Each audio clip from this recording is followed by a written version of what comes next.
Hello everyone, and welcome to BOF Voices 2023, the Business of Fashion's annual gathering for big thinkers. I'm Imran Amed, founder and CEO of the Business of Fashion, and it's a pleasure to welcome you all here to Oxfordshire and to thousands of you watching our live stream all around the world in over 100 countries.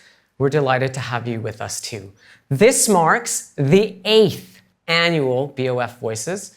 And as I always say, it's my favorite time of year because it's where our mission at BOF to open, inform, and connect the global fashion industry really comes to life. If you've joined us before, you already know that this is not a traditional fashion conference where fashion people talk to fashion people about fashion. That's the definition of an echo chamber. Instead, our goal year after year has been to bring together a group of truly exceptional leaders with valuable external perspectives to help form a more rounded view on how cultural, technological, and economic forces are shaping fashion and the wider world. And this year is no exception. We'll be hearing from speakers spanning the worlds of entertainment, philanthropy, artificial intelligence, contemporary art, architecture, and design. Between them, they have won 1 MTV Music Video Award, 1 Grammy Award, 1 BAFTA Award, 2 Academy Awards, 2 Tony Awards, and 14 Emmy Awards. And of course, you'll hear from top fashion leaders here at Voices too. Chanel's global CEO, Leena Nair, and Gap Inc.'s new CEO, Richard Dixon, are here at Voices to give their first public talks and reveal their strategies for 2 of the industry's most iconic brands. Creative directors Matthew Blasey of Bottega Veneta and Jonathan Anderson of Loewe will share insights into their creative minds. And 2 beloved industry icons, Diane von Furstenberg and Brunello Cucinelli, will share their life philosophies and wisdom about how to navigate change in fashion and the wider world. And that's just the tip of the iceberg. Here in Oxfordshire, we also have an extraordinary cohort of attendees hailing from more than 31 countries. Now, let's take a quick look at where you're all from. 60% of you are C-level executives. 24% of you are entrepreneurs, and 16% of you identify as creatives. 29% of you work in fashion, but we also have attendees from plenty of other industries, including retail and advertising and luxury goods and entertainment and media and so many others. We have people from 31 nationalities from across 6 continents. You will not find a more global and diverse gathering anywhere else in the fashion industry. And a special welcome to thousands of BOF professional members watching online. Throughout our sessions, the BOF team will be joining the chat window and sharing insights, links, and information about our speakers and the topics we are discussing. Don't be shy. Why don't you introduce yourselves in the chat window right now and let us know where in the world you are tuning in from today. Throughout the event, please share your feedback and join in the conversation using the hashtag BOF Voices. Finally, BOF Voices 2023 is made possible in part through our partners, Snap, McKinsey, Porsche, and Invisible Collection.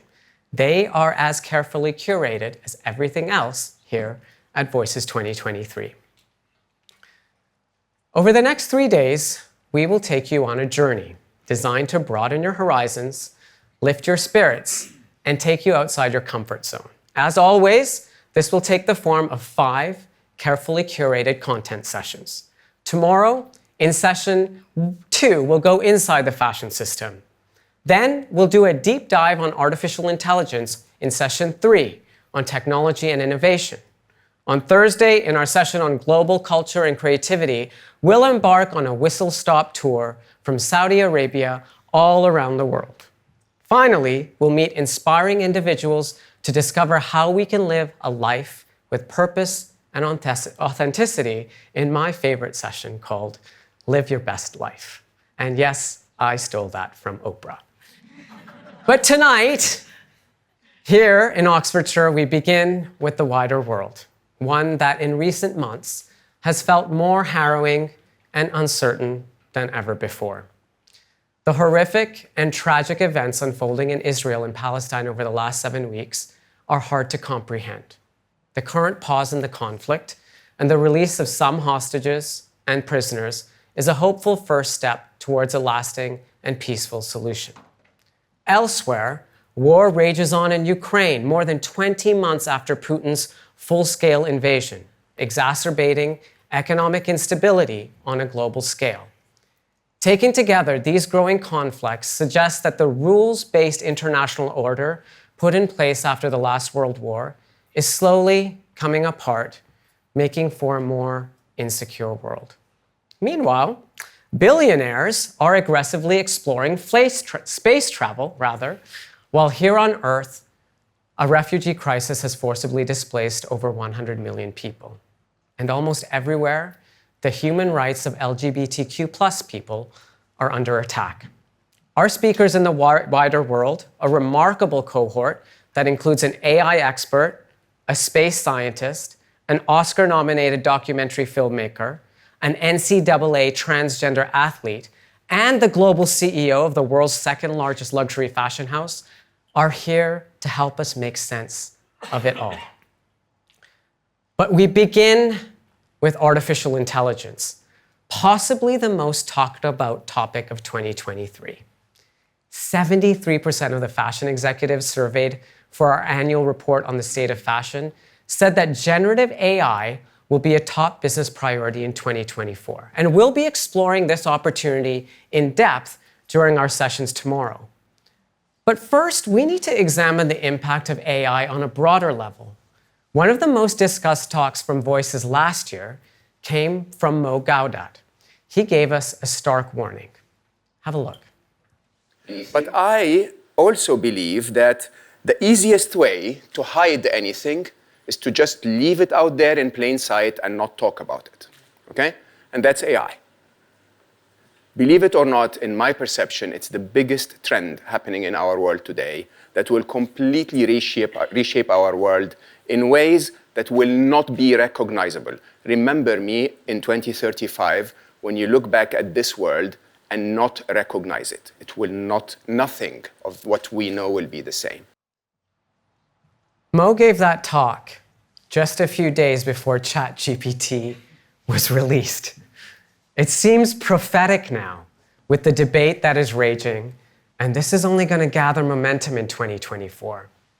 Half of AI researchers think there's a 10% or greater chance that humans will go extinct due to our inability to control machine intelligence.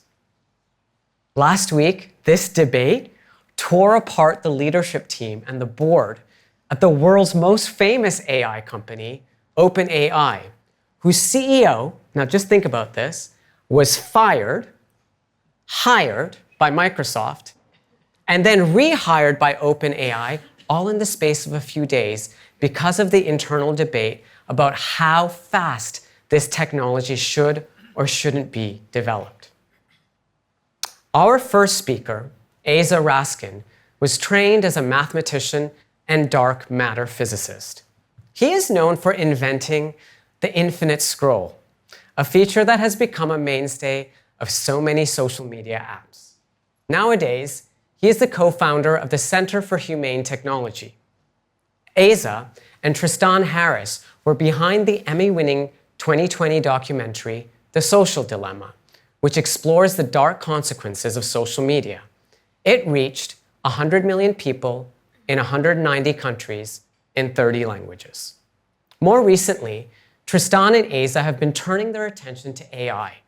And so, here to unpack the AI dilemma and open BOF Voices 2023, please welcome Aza Raskin.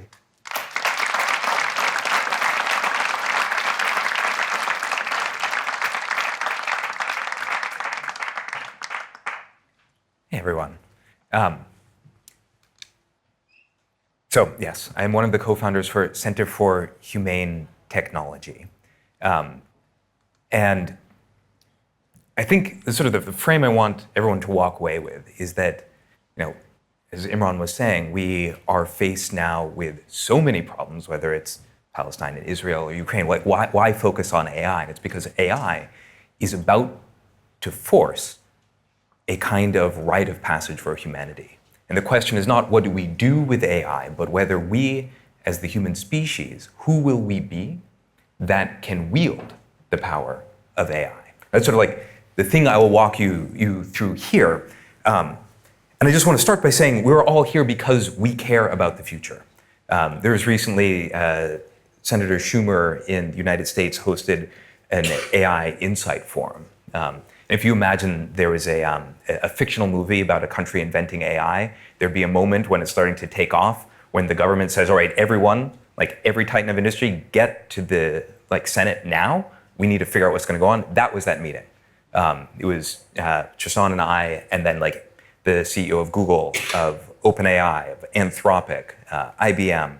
And this is what we said. We said, we are all here because we care about the future, and we all want to know which way is it going to go. That's what this talk is going to answer. I also want to say, one, it's like this is a complex topic. I was up very late last night trying to figure out how do you compress this down into 20 minutes? Like, what is the most important thing that you need to say? And I wanted to start by saying, I also build AI. So tomorrow I'll be talking about this project, Earth Species, which is using AI to translate animal language. So it's not that I'm anti-technology or anti-AI. In fact, AI is going to give us the most incredible things, like drugs that solve cancer, bacteria that eat microplastics.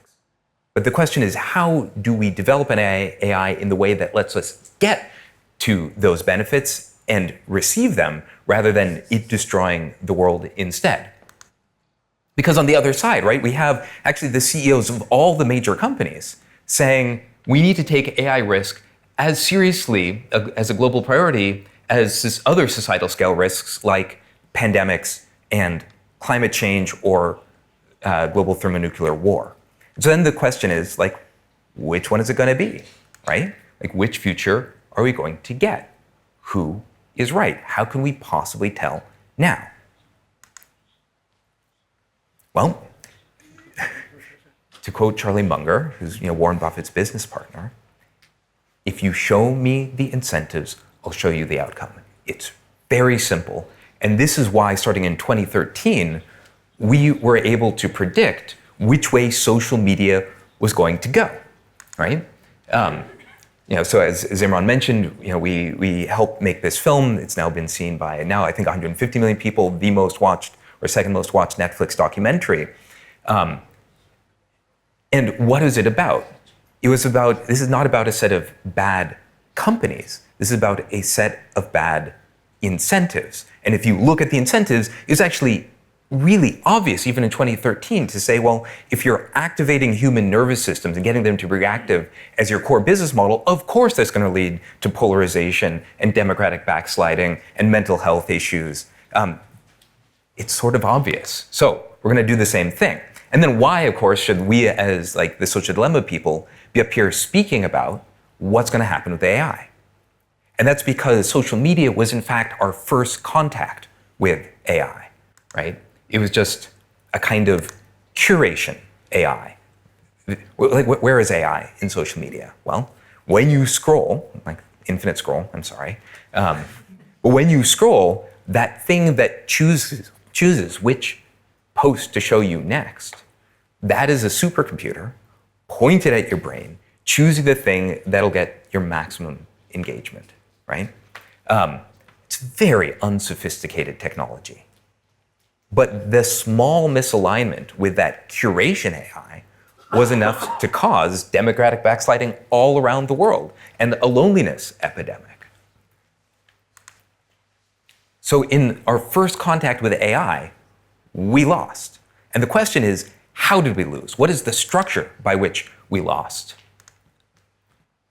Well, here's how it works. There's a magic trick. And I just want you guys to all see the magic trick so you can focus on the right thing. Because what is a magic trick? A magic trick is getting you to look over here while the real magic happens over here, right? It's a thing about perception.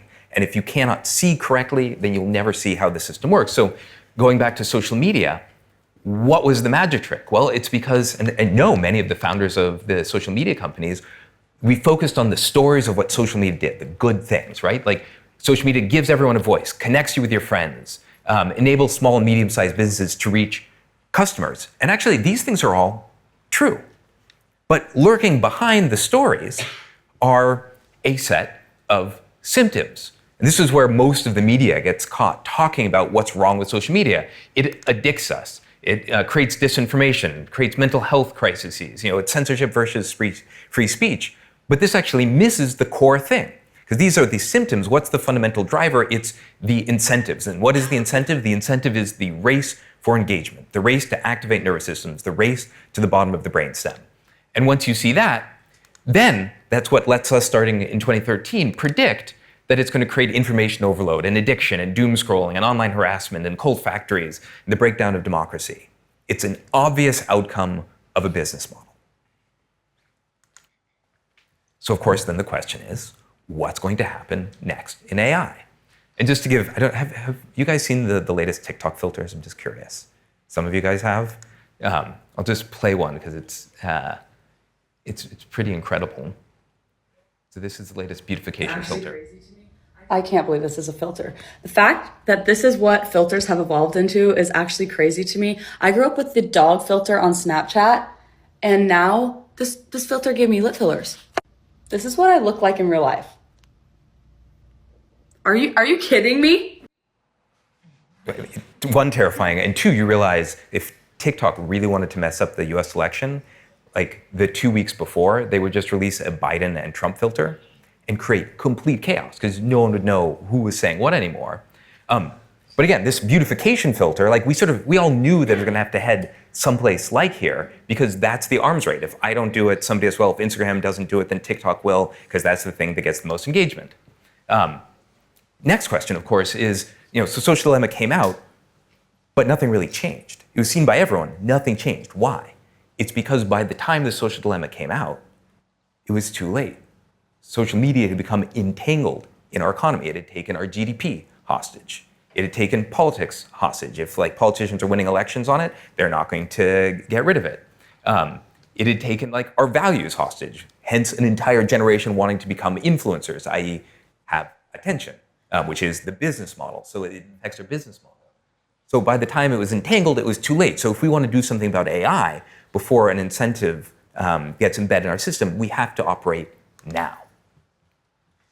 Right, yeah, here's the question. Have we fixed the incentives of the first contact with AI? No, it's about to get much more powerful. Yes. So we're now at what we call second contact with AI. And that's no longer curation AI, it's creation AI. It is generative AI. And the question is, of course, what are the stories we're telling ourselves?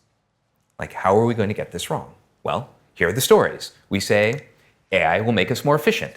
AI will make us code faster. We'll help find cures to cancer. We'll increase GDP. And these things are actually all true. But of course, lurking behind those stories are a set of symptoms. And this is what the press normally writes about: creating deep fakes, weakening democracy, enabling a wide-scale fraud and crime, taking our jobs and IP, perpetuating bias. Again, all true. But what it masks are the fundamental incentives, which is the race to increase AI capabilities, think magic powers, and deploy them as fast as possible for market dominance. That is the fundamental incentive of all AI companies. And where is that going to lead? Well, and this, by the way, if you just look at the headlines, you can now sort of see what's happening. OpenAI makes GPT-4 generally available. Then DeepMind is forced to make their code for doing protein structure analysis, AlphaFold, open. Expanding DALL-E 2. Facebook releases their open source model. You can just see there is a fundamental race happening where it is safety that loses. And so instead of just having these kinds of harms for first contact, we're going to get in a whole new species of harms that are driven by this race. And we're going to get things like exponential misinformation, exponential blackmail, fraud and crime, exponential fake child porn. Here, the Home Office actually in the UK says that they have never before seen such a overwhelming amount of child pornography, much of it being generated by AI. And so we're getting a kind of institutional overwhelm where they don't know which one's the real child pornography, which one's not. So they can't figure out the perpetrators, the destabilization of nation states. These are all sort of very predictable outcomes of what happens when you just deploy superpowers into a society without having guardrails first. Why are we so suddenly freaked out, though, now about AI? Like, what changed? We all are aware of, like, Google Maps mispronouncing street names and Siri being unable to do anything. So why are we freaked out now? Well, it's because something shifted in 2017. I don't know how many of you know this, but in 2017, there was this sort of like a swap for the thing that we call AI, sort of Indiana Jones style, where in 2017, the engine that is AI was replaced with something called the transformers. And it's, there's a famous paper, attention is all you need. And the thing you need to know about it is that it scales very differently. You just pump in more data and you pump in more computers, and it grows magic powers that their programmers never asked for. Right? Generative AI has these emergent capabilities that its programmers didn't program. And this is profound. Like, computers have never worked like this before. You have to normally type in what you want it to do, and then it does that thing. Here, that's not how it works, right? So when you start with these AIs, you pump in a little bit of data, and you sort of run some compute, and it can do things like arithmetic and maybe a little bit of natural language processing. You just make these things bigger and more data, and suddenly it gains new magic powers, and no one understands how it works. So it's sort of imagine you just have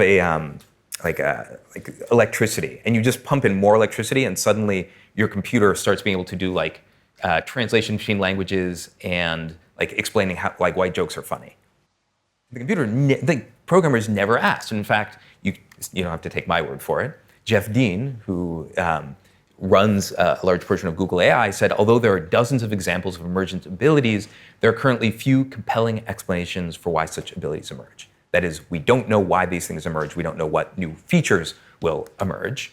Why is this dangerous? Well, GPT-3 actually silently taught itself chemistry, research-grade chemistry.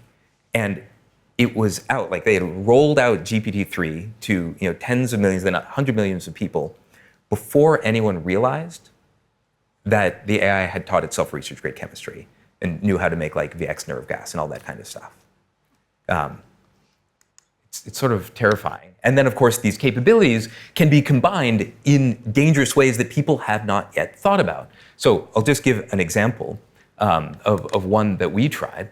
So this we built with GPT-4, and we're okay, everyone knows about deepfakes and individual pieces of misinformation. How about instead of a deepfake, you build an entire deep reality?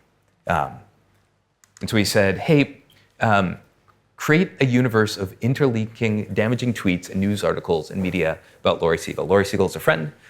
She's an incredible journalist. She gave us permission to try this thing out. We actually first demoed this on stage. She actually had to sit down at the end of it because it hit her so hard. And so you can see what GPT-4 does. It creates a set of tweets.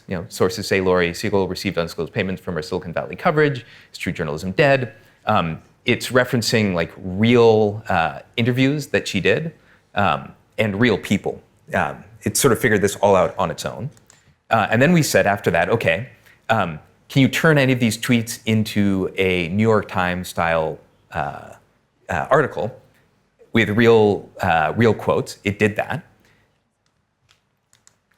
And then we had it start to generate actual web pages. So here are some examples. Between the lines, Laurie Segall's relationship with Silicon Valley. In the intricate tapestry of tech journalism, Laurie Segall has long stood as a beacon of clarity. However, recent murmurs suggest perhaps her connection to the world is more personal than professional. It wrote it in the style of HuffPo. And then it wrote something in the style of Daily News. Hold on to your keyboards, folks. And then it started generating tweets. And not just individual tweets, but the full backlog of users all talking to each other and then able to start moving over to talk about Laurie. Is it just me, or does Laurie Segall seem a bit too cozy with Mark in those interviews? Well, and then we had it generate. I really like you. Hey, Mark. Look, I've been thinking about it, and I think we should stop seeing each other.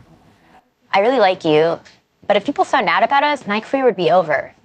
I just can't have that constantly hanging over my head. I know you said we could keep it out of the press, but I don't know. Sorry. She never, of course, said this, but it was trivial for the AI to make this. Here's, in the style of New York Times, we had it generate an image of her and Mark. You can tell because it still has too many fingers. But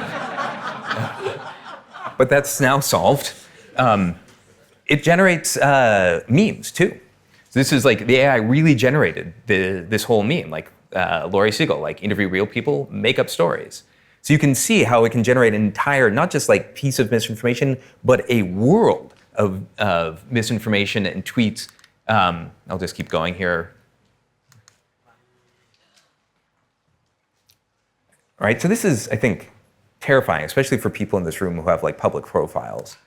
But the thing I want to make sure that you don't walk away with is being like, okay, so what AI is, like the big threat is that AI can cancel people.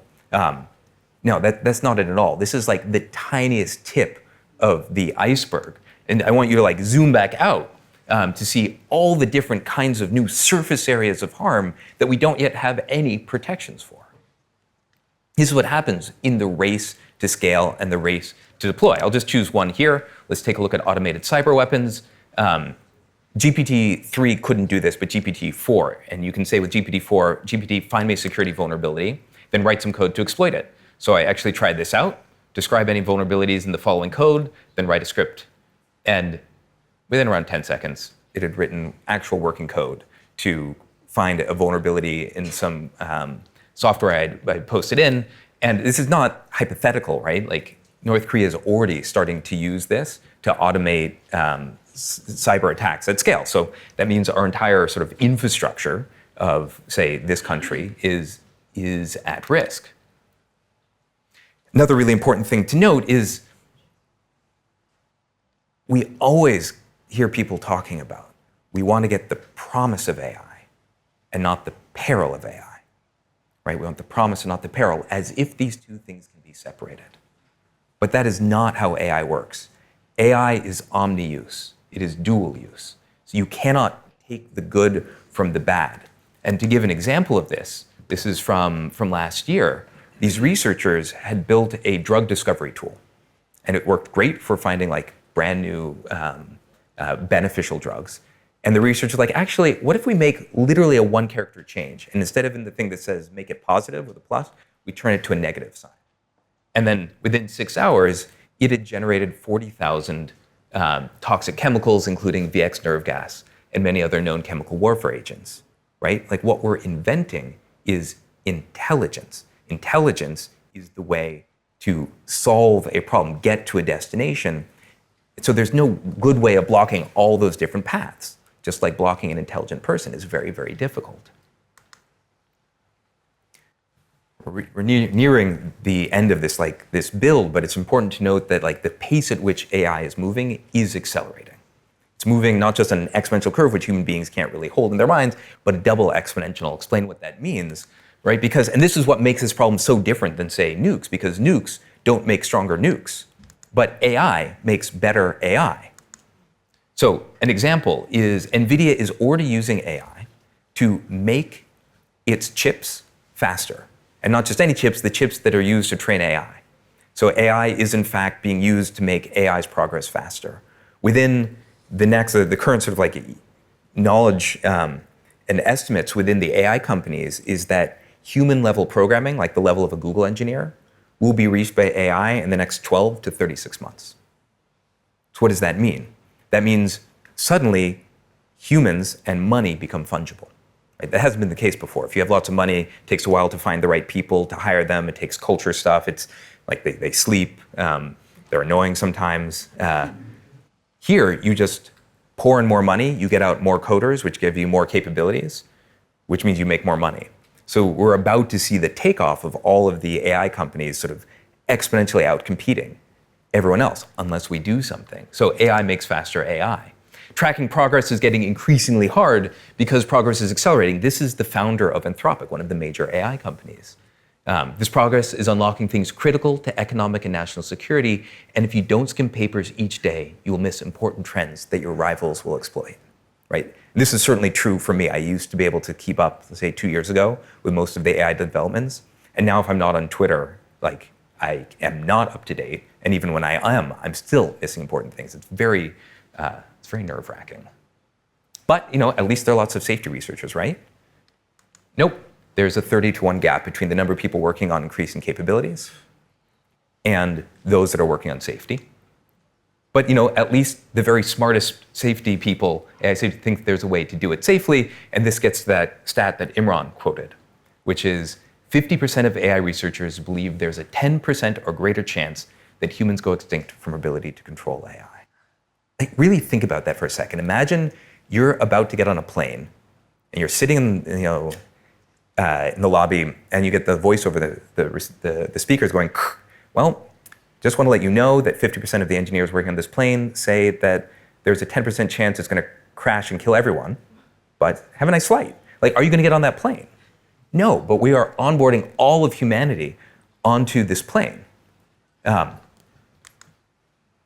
just even inside of the companies, this is around the time of GPT-4 coming out, the pace at which they were pushing things out, Satya Nadella says, they're moving at a frantic pace. Is that the pace at which we can get this right? Like, this is too important for us as humanity to move at a speed that doesn't let us get this thing right. One final quote from Jan Leika, who is the head of alignment, which is essentially safety at OpenAI. He says, before we scramble to deeply integrate large language models everywhere in the economy, can we pause and think about whether it is wise to do so? It's immature technology, and we really don't understand how it works. All right, pause. I actually think we should, take a breath. Now, this is really scary stuff, especially if we get distracted by the stories and the symptoms, and we don't fundamentally try to alter the incentives that are driving the race. And the message I want to come here with is that we do still have a choice in which future we get. We just have to fundamentally diagnose it right. Otherwise, we're going to go with AI the same direction that we went with social media, and we'll look back 5 years and be like, we had an opportunity to change things before it was embedded in our economy. Let's take that chance.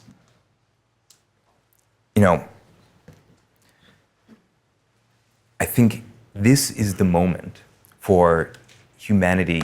I'll put it this way. When AI passes the Turing test, humanity must pass the maturing test.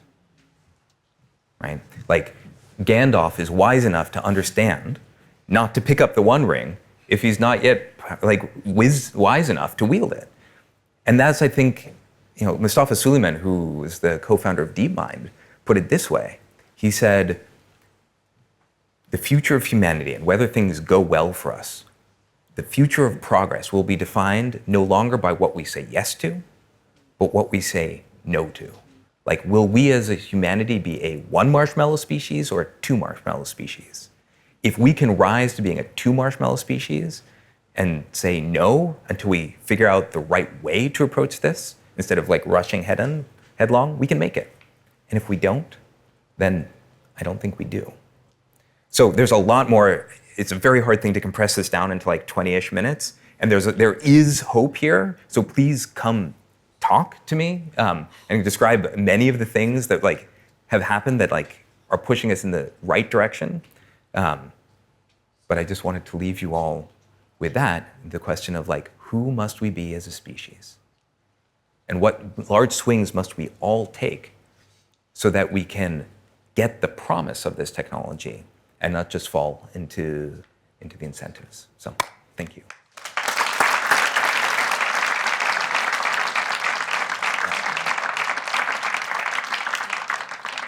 I can't let you give a talk like that, not ask a few questions. Oh, yeah. I just want to, there's a lot of doomsday in there. And without getting even more doomsday, about a year from now, there's a really important US election. Yeah. and on your slides, you talk about the impact on democracy. With the ability or current technological potential of AI now, and who knows what that's going to be a year from now because it's moving so fast, what is the risk for that election? Like, what should we be aware of? It's a great question. And it's not just U.S. election, of course. I think 2 billion people are under a democratic election. That's exactly right. India, Taiwan, Brazil, U.S. UK, yeah. I mean, I think what you should expect to see is an increase in the inability to understand what's true and what's not true, right? It's actually sort of obvious to say, but like it is this year that video and photographic evidence ceases to be effective, right? So if we get another like Trump-style like audio release of him saying something terrible, no one will believe that that thing is true because at that point there will also be like 1,000 other things or 100,000 other things. And so the effect is not that any one piece of content might do damage, although I'm sure there'll be sort of specific drops. It's that trust as a whole disappears. And if trust as a whole disappears, you can't agree on facts. You don't agree on facts, you can't have conversation. You can't have conversation, you don't have democracy. And then you have chaos. And then you have chaos, yeah. We're only 5 missed meals away from anarchy. I want to be clear though, like a lot of people will be like, oh, so Aza, this means you're pessimistic. I actually don't think that's right. In fact, I hate the frame of optimism versus pessimism because to choose that label just sets up the confirmation bias in your mind so that you just see that world. And I'm neither optimistic nor pessimistic. I'm just trying to see as clearly as possible so we can do something about it. Jaron Lanier in The Social Dilemma says, critics are the true optimists because we can see and articulate an adjacent world that we all want to live in. So it's not actually, I don't think this is like doom. This is just trying to say like, what are the incentives? I'll give another prediction, which is certainly within the next, like by 2030, but I think it'll be sooner, like 2028 or something. The majority of content, the majority of cultural artifacts will not be primarily generated by humans. It'll be primarily generated by AI. Well, what are the incentives? Why should that be? It's because everything will go through an engagement filter. Like whether it's a song or whether it's text or whether it's an image, you are going to run it through AI to make it the more engaging version of that thing. Because if you don't, you will lose to the people that do. So it's sort of obvious to see the direction that the entire world is going to start going. And at that point, like humanity, again, has lost control because you're just doing the thing that's most effective. Which is kind of what happened with social media because everything that everyone puts on social media is the thing that's going to get the most reaction, which gets the most engagement, which means that it shows up in your feed. Yeah, exactly. And even in this election, we are going to start to see sugar, nicotine version of absolutely everything. And I would say that 2024 is last human election. By 2028, you will not trust a human being to run your election because your election, like you're going to want the most effective thing to know, generate the right kinds of ads, know to which demographic it should go. Like, so it's again, we don't need doomsday scenario of like science fiction AI to see how we're going to cede control because that thing is more effective than us. Well, Aza, thank you for your talk. We are going to be covering and thinking about this topic in almost every session over the next few days because it is just so important. Aza is going to be with us the whole time. I'm super grateful that you came all the way here to open Voices 2023, and we look forward to hearing from you again tomorrow. Yeah, talking to animals, much more fun.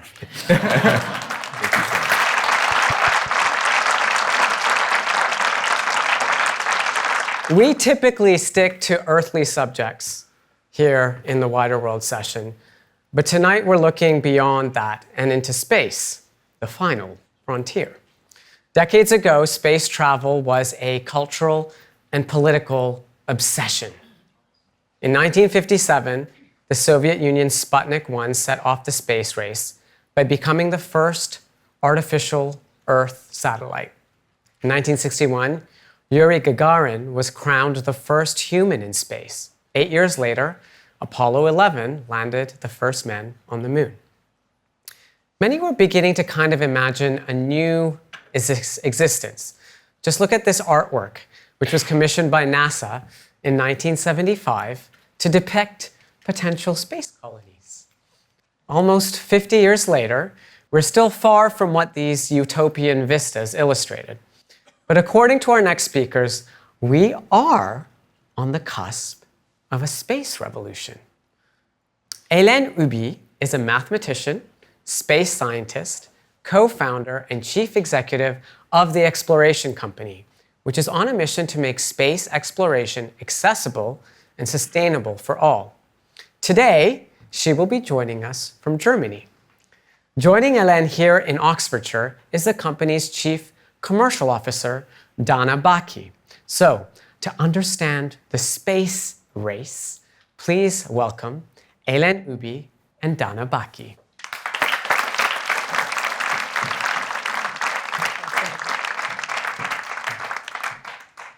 Hi, Hélène. Hi. Hi, everyone. I'll let Hélène kick us off, and then we'll take it over from there. But thank you for having us. Go, Hélène, I'm going to be clicking for you once the slides come up. Thanks. So, hi, everyone. And I will speak a little bit about how space has changed and how it's going to evolve. If I could see the slide, that would be very helpful, because I just see myself, actually.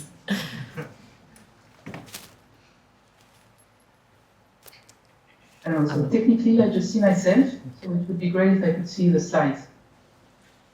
Okay, excellent. So, when you were hearing some words about Apollo and the moon you see here actually is Saturn V, which was indeed a rocket that brought men to lunar surface. And this is how space was done for decades, driven by states, driven by prestige, driven by military stakes, and race between basically the United States and Russia. And it costed tens of billions to bring the first people to the moon, and we just had a few missions actually. So space since has changed dramatically, and that's the picture I want to share with you. Next slide. So it has changed because after the Challenger accident, there was a combination in the US between the necessity to reform NASA, led by Mark Griffin, and entrepreneurs like Elon Musk, willing to do space in a different manner. You can go to next slide. And the first thing that basically Musk focused on, and we actually at the Exploration Company are also building reusable space capsule, is the reusability. You think about boat, you think about car, you think about planes, they are all reusable. And this was not true in space. And because of the reusability, the cost of launching something to space has basically moved from round about 35,000 USD per kilogram. Now it's round about 5,000 USD per kilogram. And in 2 to 3 years, it will be round about 500 USD per kilogram. So a decrease of 100 in round about 15 years. You can go to the next slide. And because cost of launching things into space has dropped dramatically, it's easier, it's cheaper, space has become accessible. And you see here the Starlink constellation. So basically the broadband constellation which is currently being built by SpaceX around the Earth. Chinese have similar projects, Europe also has its own project. I believe that in 10 years from now, 50%, so half of our communication will come. Because if you think about it, it costs around about 2 to 3 billion to build such a constellation, which is round about the cost moving from 4G to 5G is one European country. So because the cost of access to space is going down, down, down, then the cost of maintaining these constellations is also going down, down, down. And the need for data, real-time data, for autonomous cars, autonomous planes, also for us humans, is growing up exponentially. So just that you realize space has already become a critical infrastructure for positioning, like 60% of the US Air Force, depending on GPS, if GPS is hacked, 60% of US Air Force is just like staying on ground. Tomorrow, around about 10 years, all our communication, most of it will come from space, and space will also become a critical communication infrastructure. We can go to next slide. And the final frontier, which we're seeing now, is that not only we send plenty of satellites for the Earth, but we travel in space. We can go to next slide.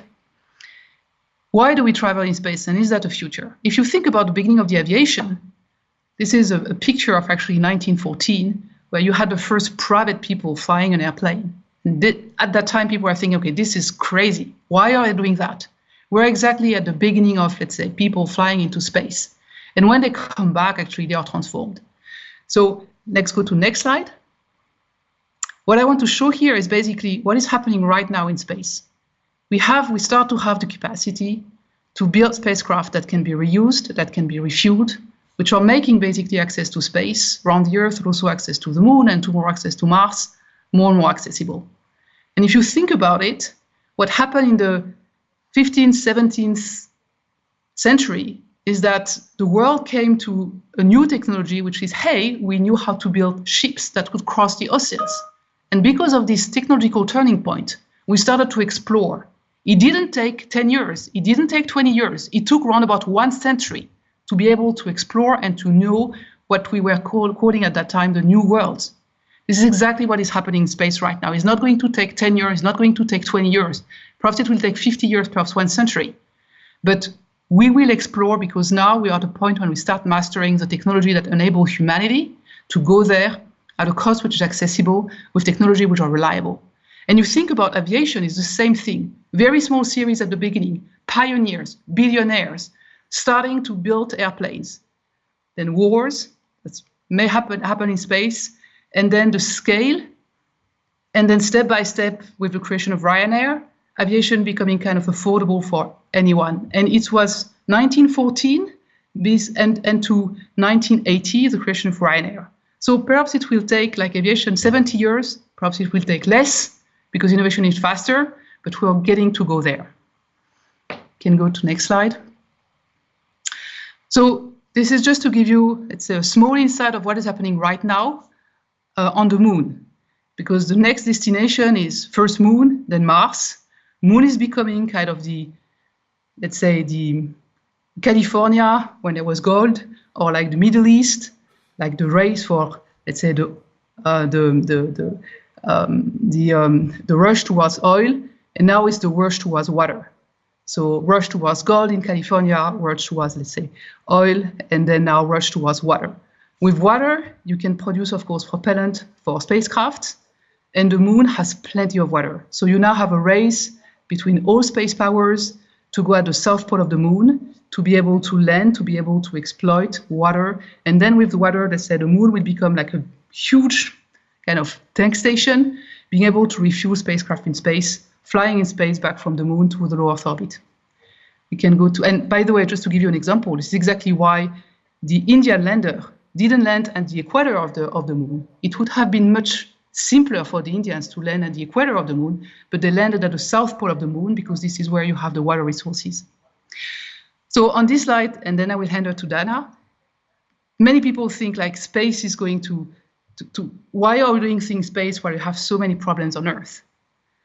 Well, actually, space is critical to help our Earth to go better. Solar panels have been invented in space. In space station, in spaceships, you have to live in a very, very sustainable manner. You have to recycle everything. Today, you don't bring water anymore to space station. You use urines, you use the water that the astronauts are, let's say, ejecting when they speak. It's all recycled. So the most complex recycling system have been developed for space and now are implementing on Earth. So the message that I wanted to pass is that while we are developing these technologies to live in space, we are making huge progress in technologies that have a boomerang effect and enable technology that will favorably impact our environment on Earth. So to you, Dana, a bit more about what we're doing at the Exploration Company. Thanks, Hélène. Hi, everyone. With all of this in mind, the Exploration Company was founded to approach space and space exploration in a very different way. There are 3 pillars to the mission of the Exploration Company: accessibility, sustainability, and openness. We build space capsules and lunar landers. What does that mean? Well, we build the spaceships that will be in low Earth orbit for R&D, but also to take cargo to the space stations that are over our head.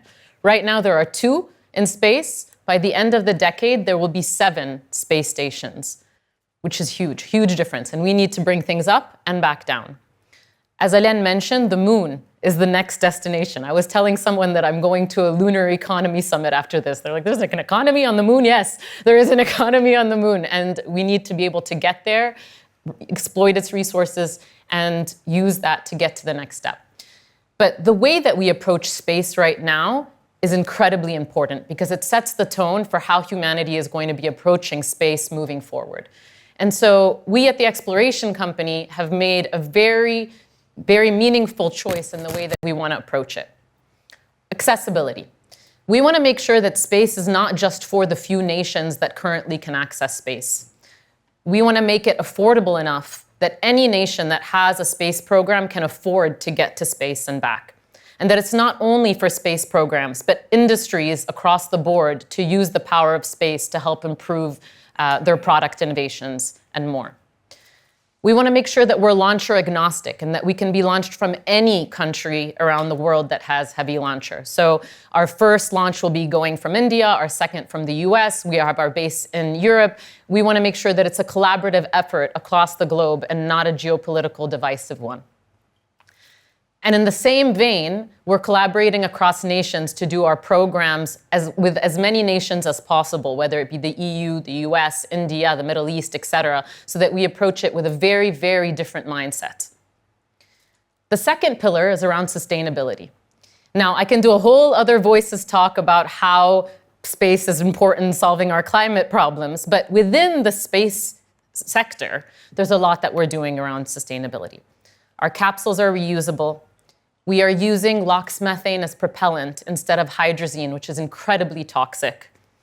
We are working with institutions around the world to think about the future of the industry and how we can measure our life cycle assessment in every step and design the industry to be more sustainable and ultimately, hopefully, net zero. And lastly, we develop everything with as much as possible an open interface so others can build upon our technology. Now, why is this important to the industries outside of space? Now, there is the climate change that cannot be tackled without space. There's the internet that we all use and can't live without that's reliant on space. There's also so many other product innovations that you may or may not know come from space, whether it be the solar panels, the cordless tools that we use, smoke detectors, water filtration systems. Really, there's many examples of product innovations that have come from space. But it's also going to be where a lot of Earth's challenges are solved. There's a ton of R&D that's happening in space today, solving some of our biggest issues, whether it be in pharmaceuticals or in agriculture, and I'll tell you a little bit more about those. But really, the crux of how this is possible is the very unique conditions that are available in space. You need to think of it this way. You have extreme temperatures in both directions, hot and cold.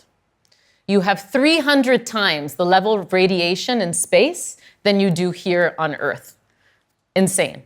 And you have a microgravity environment, which cannot be replicated here on Earth, which enables extreme precision and has very different reactions that enable us to understand how things work.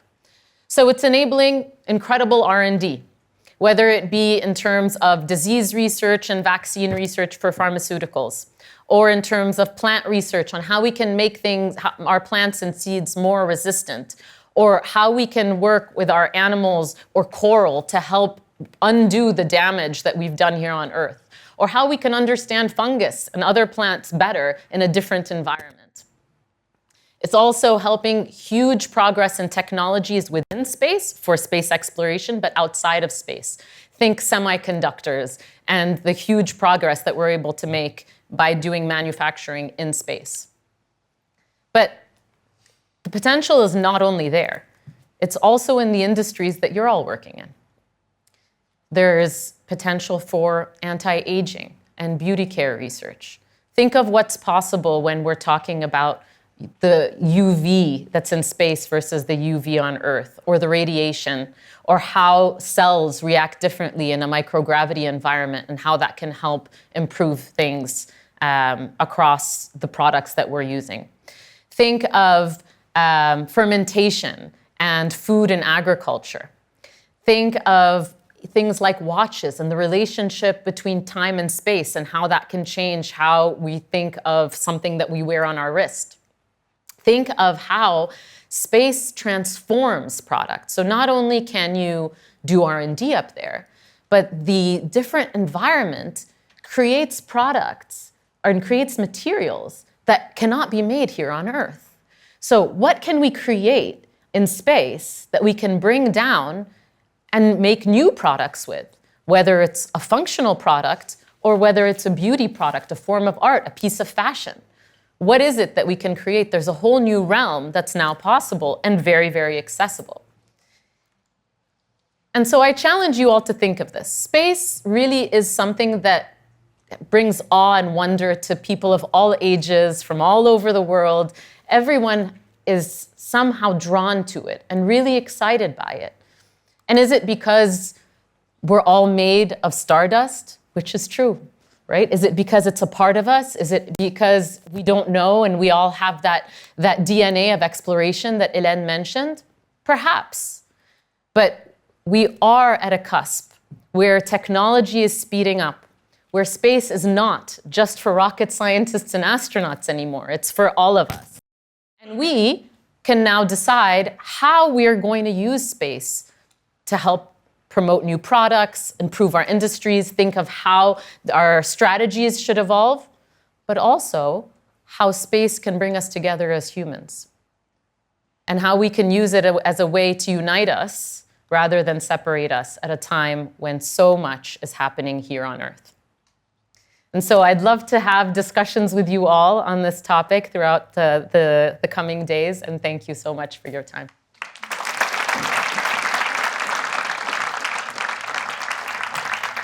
Thank you so much, Dana, and to Hélène for carving out some time. Hélène is raising money at the moment, so there's a lot of investors in the room. If you believe in the potential of space exploration, then you know who to reach. Now we're coming back down to Earth, where according to the UN High Commissioner for Refugees, more than 100 million people have been forced to flee their homes globally. And that number has more than doubled in the last decade. This is the result of ongoing crises and wars in Afghanistan, in Syria, in Yemen, in Somalia, in Ethiopia, in Venezuela, in Ukraine, and now, of course, in Gaza. Our next guests are here to take us beyond the headlines and explore the pursuit for freedom through a different lens. Waad Al-Kateab is the Oscar-nominated director of the incredible documentary For Sama. She collated 5 years' worth of footage from Syria's Aleppo uprising alongside her own love story and the birth of her daughter, Sama. Waad's new documentary, We Dare to Dream, follows refugee athletes from Iran, Syria, South Sudan, and Cameroon competing for their place at the 2020 Summer Olympic Games in Tokyo. And joining Waad today is the entrepreneur behind Airbnb and Samara and producer of We Dare to Dream, Joe Gebbia. Now, Joe is no stranger to this stage. Some of you may remember his talk here from VOICES 2017, where he discussed the launch of what is now Airbnb.org, a platform for providing emergency housing for those displaced by natural disasters and conflict. So I'm delighted to welcome Waad and Joe to the VOICES stage.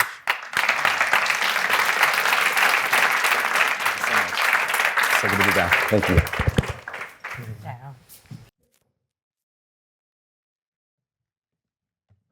All right, good afternoon. Thank you, Imran. Thank you, Business of Fashion, for having us today. Everyone in the room, everyone online, for being here.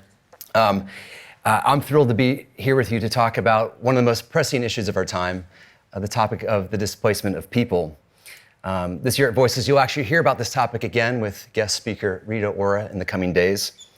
And today, my aim is to spend the next 20 minutes with all of you to help you get a deeper understanding of this topic through the lens of this amazing woman sitting next to me.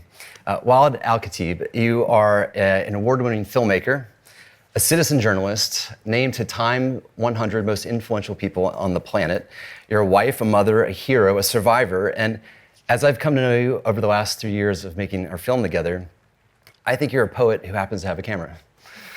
And I know your schedule is completely packed with the release of We Dare to Dream, so thank you so much for making time to be with us today. It's my honor, thank you.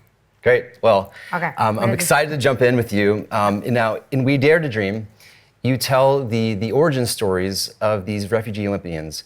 I think it would be great if you told us a bit about your origin story. Did you always want to make films? Yeah, maybe, no. So I was 19 when the Syrian revolution started, and I just got out on the streets with so many people who believed in the importance of our voices. And that was the beginning of my entire understanding to the world. Because since I was young, we've learned and we've been grown up as we can't speak, we can't say anything we want, we can't really even dream of something.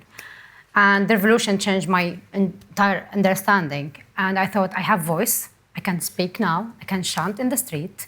And I've been shot, arrested, whatever. This is all, doesn't really matter when I was able to hear my voice. So that was the beginning. And I picked my phone, I started filming in the street, what was going on. I was at Aleppo University at that time, really young, not really understanding where it is going. I dreamt of having a free country, a better future. I was really thinking we're not just gonna change Syria, we're gonna change the entire world. And I still have this feeling until now, although I'm now a refugee here in the UK. And through this 5 years, like, I've learned how to film. I was doing economics at Aleppo University, so it wasn't like something about filmmaking, but I felt that the camera and being able to film was giving me a voice, giving me a stand. I was able to literally save my life and everything I've been watching, because everything was collapsing, everything was going to end at some point. I mean, how does one go from studying economics into film? Like, you started with your phone, and like what was that bridge that you crossed? So I had to drop off my university because of the revolution, because of my stand, where I wanted to be, what I wanted to do. And I thought it's going to be a couple of months. I love economics so much, and I was doing marketing. So I was really like enjoying that. But I thought it's a couple of months. I'm going to keep going with the revolution. I'm going to keep filming. And then I will see what's going to happen. Year after year, things became really hard. We were besieged in Aleppo in 2016.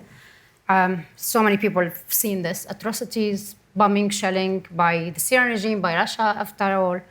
And then we were forcibly displaced out of Aleppo. With this years of filming, every single thing happened. I was able to save that story. I was able to really like show the world who we are, what we were doing, why we were fighting. And I really wanted to keep it for my daughters. I didn't thought I will survive. I'm still not overcome that, why I'm here, what I'm doing. And I'm trying to fight every single day to make a meaning for that.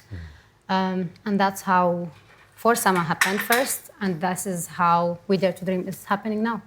Well, it's an incredible film. I think we have the trailer queued up for Sama, which I think will give everyone a sense of what this film was actually about. So if we go ahead and cue that trailer. Thank you.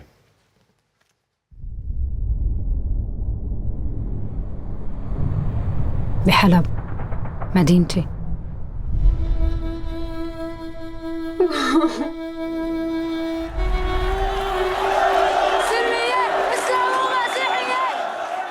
لسه عم صور.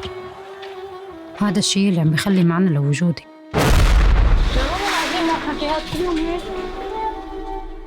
ما حدا منا كان عنده أي فكرة كيف رح تتغير حياتنا للأبد.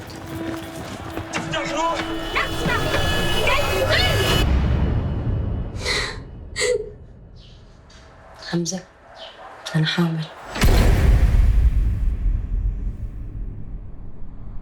سما سما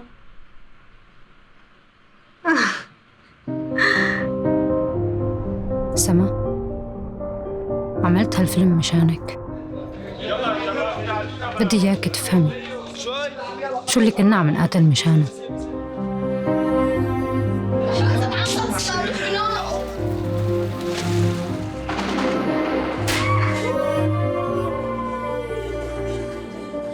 أنا بحبك كثير أكثر من أصلا في ضرب كثير اليوم. سما، أنا بعرف إنك عم تفهمي شو عم بصير. بقدر شوف هالشي بعيونك.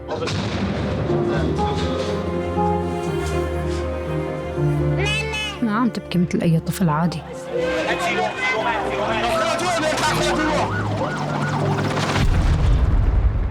وهذا الشي اللي عم يحرق لي قلبي.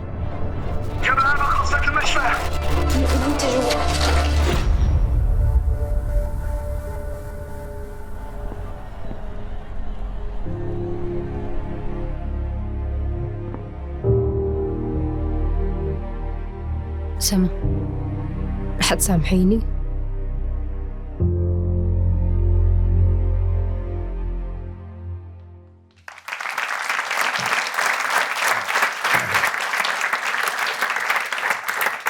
I remember the first time I saw that film.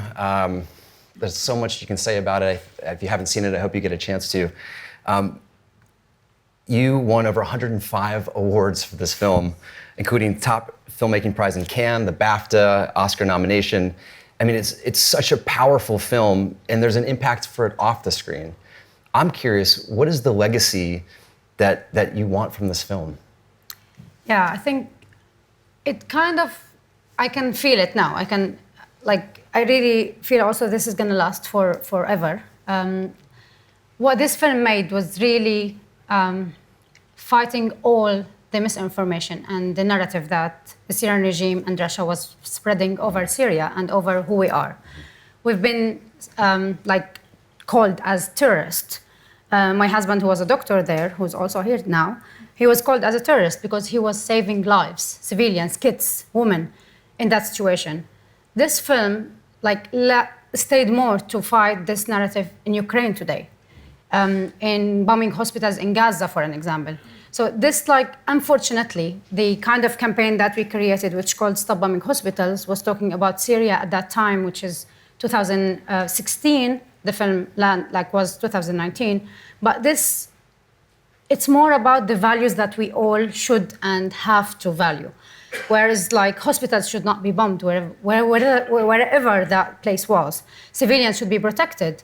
Mothers and in the way how things we should not argue about.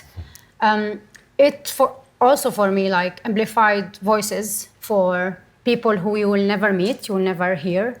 I was living there. I wasn't going there to do the story and coming back. It was what I've witnessed. It was what I've lived through. And it created a small Aleppo for me, a small home. For so many as well Syrians who've been displaced, who they can't live there anymore. I have now 2 daughters, and both of them, one of them was displaced out when she was 1 year old. My second one, I was pregnant with her when we left. She was born out of Syria. She'd never been into Syria. And now I can show them Aleppo. I can show them, the way, what really happened.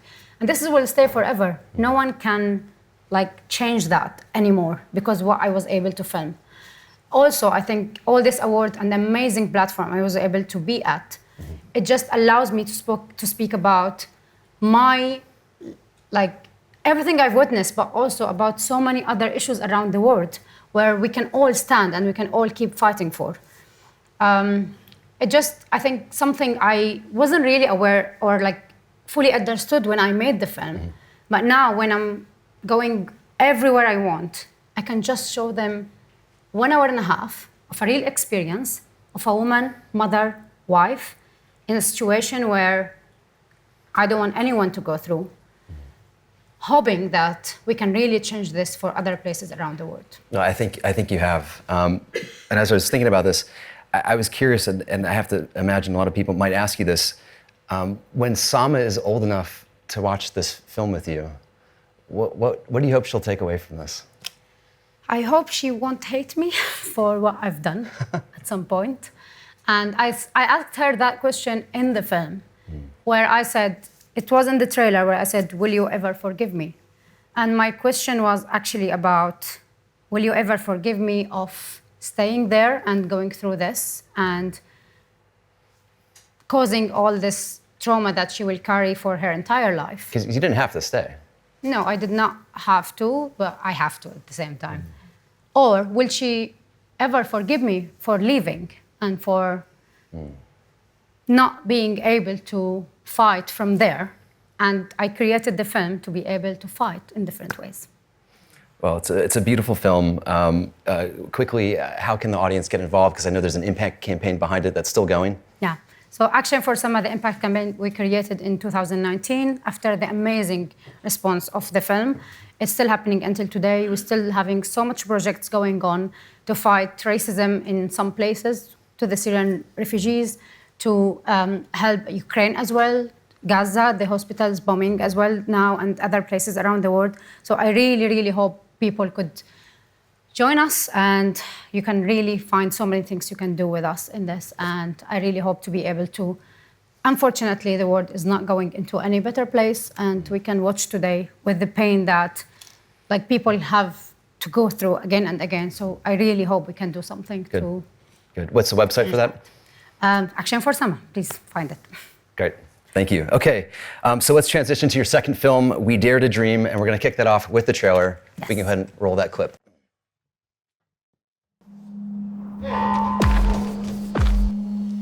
When the war broke out, I could just hear the guns, the sound of bombs. I will cry until there was a time that I told myself, for how long am I going to cry?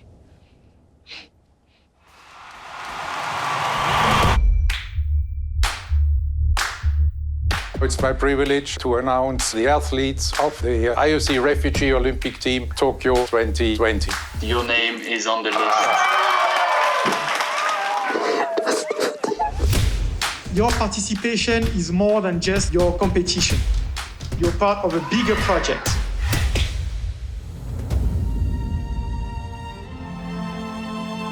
I have been sacrificing a lot. I have time here.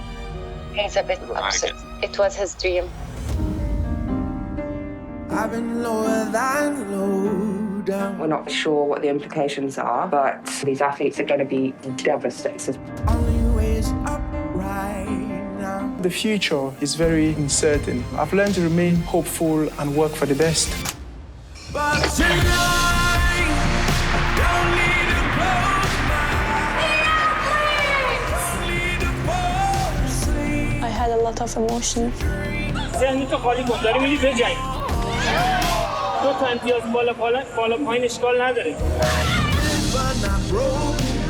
I grew up with the struggle, and I will continue to fight. الأمل دائما موجود والحلم لازم يكمل.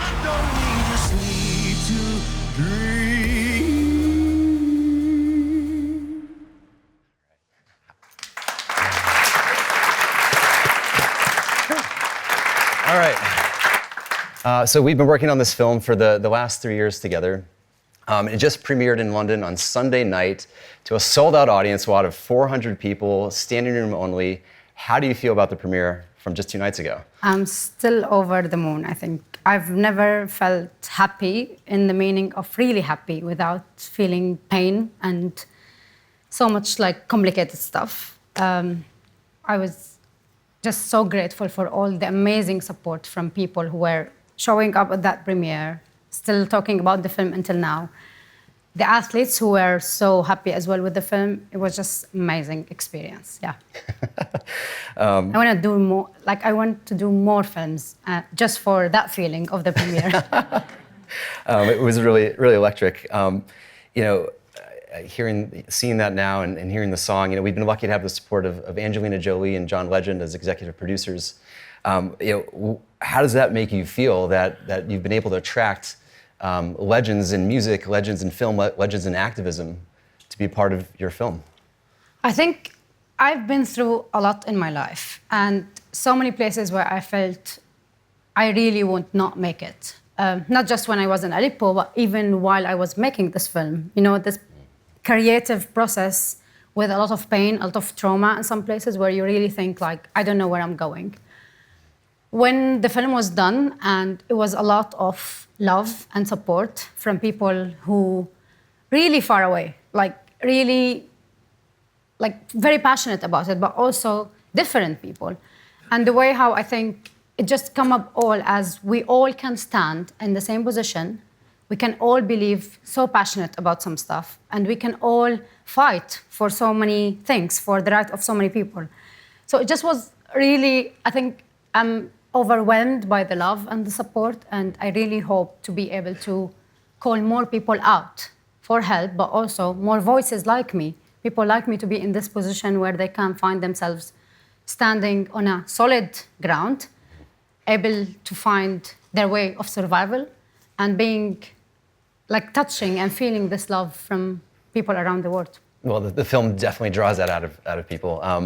In fact, John saw it and was inspired to write a song for it. What was it like when you heard the original song that he wrote for the film for the first time? I'm still trying to write an email to thank him, and I can't find the words. Seriously, it's you're all gonna hear the song soon, so you're gonna understand exactly what I'm talking about, because for me, it added a different layer to the film. I can go home and come back just when I'm hearing his voice and the way and the words and the amazing music he created. I'm so grateful for that. I totally agree. I've had it on repeat for far too long. Now, I feel like the bar was really high coming out of For Sama. Why did you choose to take on this film as your second sort of debut? So I really wanted to tell more stories. I felt that my way of telling For Sama was really, it's changed. It changed so many things to people in Syria, to Aleppo itself, to the story itself, to even my understanding of my survival. And I felt I am now in a place where I have a platform, I can do more, I'm learning more and more about filmmaking, and I want to keep going in this. I want to tell other people's stories in the way that no one can really see. And because also when I'm looking at the social media, on other films, I can see a lot of stories about refugees. It was never for me feeling representation in that one. I couldn't see myself in so many things. And I really wanted to be able to go to all these 100 million refugees all over the world. I want them to look at this and see we've been seen, we've been heard. And just the first couple of comments I had about the film was amazing, from people who just felt we don't speak the same language, we're not in the same story, we're not understanding so many things behind the scenes, but we can see ourselves here. And yeah, that's hopefully the goal would be. Yeah, so as you think about the impact of this, giving a voice to those who don't have a voice, I think is a very clear thread through your films and storytelling so far. What do you want the impact of this one to be? I really wanted refugees all over the world to look at this and feel we can do more and we can have a space. Because I think no one has no voice. Everyone has voice. The problem for us is access, is more having place in this world. And sometimes when you are really down, when you've been through so many things, the light is in you. It's not about anyone, no one can give you something. It's in you, and what you just want to have is just a space. And I really hope that would be the goal. In New York, after we premiered the film in Tribeca, we went to a school. We went with Wael, who's in the Azraq refugee camp today, and all the other athletes. And we did one session with kids, 7-year-old kids. We spoke about what does it mean to be a refugee. We played some taekwondo, which I'm very bad at, but was good. But then one boy at New York stood up and said, "Can I translate for Wael to my friends at this class?" And the teachers were in tears because what she explained later, that she doesn't think that the rest of the class knew for a second that this boy speaks Arabic for maybe like 2-3 years at school. So this is about representation, and this is what I really hope people can do and can see this. And also I want other people, we need help. All of you can make this difference. Look at your organization, look at what you're doing, look at how many people you can involve more and how many things you can change in other people's lives. Thank you. Sorry. Waad.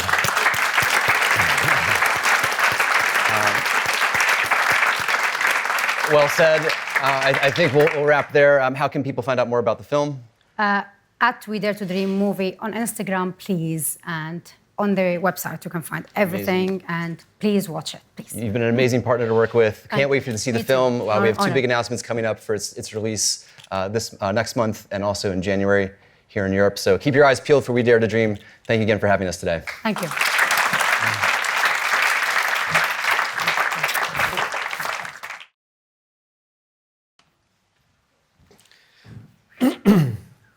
According to human rights advocacy organization Human Rights Campaign, 2021 was the worst year for anti-LGBTQ+ legislation in recent history. Actually, the HRC estimates that over 300 anti-LGBTQ+ bills were passed or introduced in at least 36 US states, with most of them targeting young people. Here in the UK, Prime Minister Rishi Sunak is pushing ahead with long-delayed plans to ban gay and trans conversion practices in England and Wales. In Italy, ongoing measures by Prime Minister Giorgia Meloni's far-right-led coalition continue to restrict LGBTQ+ rights there. These kinds of policies can have real, devastating impact. In the US alone, at least 19 transgender and gender non-conforming people were victims of violent killing just this year. Alongside hot-button topics like healthcare access, the debate is especially heated in sports, as our next speaker has experienced firsthand. Schuyler Bailar made history as the first transgender athlete to compete in an NCAA Division I men's team at Harvard University. He is an advocate for trans and AAPI inclusion, radical body acceptance, and mental health awareness. He has a unique perspective on male privilege, which he will share with us today. Please welcome Schuyler Bailar. Thank you. Hi, everybody. I'm really excited to be here.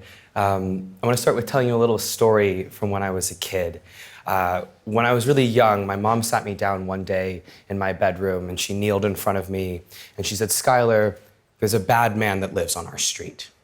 If he ever comes near you, if a man ever makes you feel uncomfortable, says something to you that isn't right, or even tries to touch you in some sort of way, you tell me immediately. You let me know and I'll handle it." I learned later she was talking about a registered sex offender that lived on our street.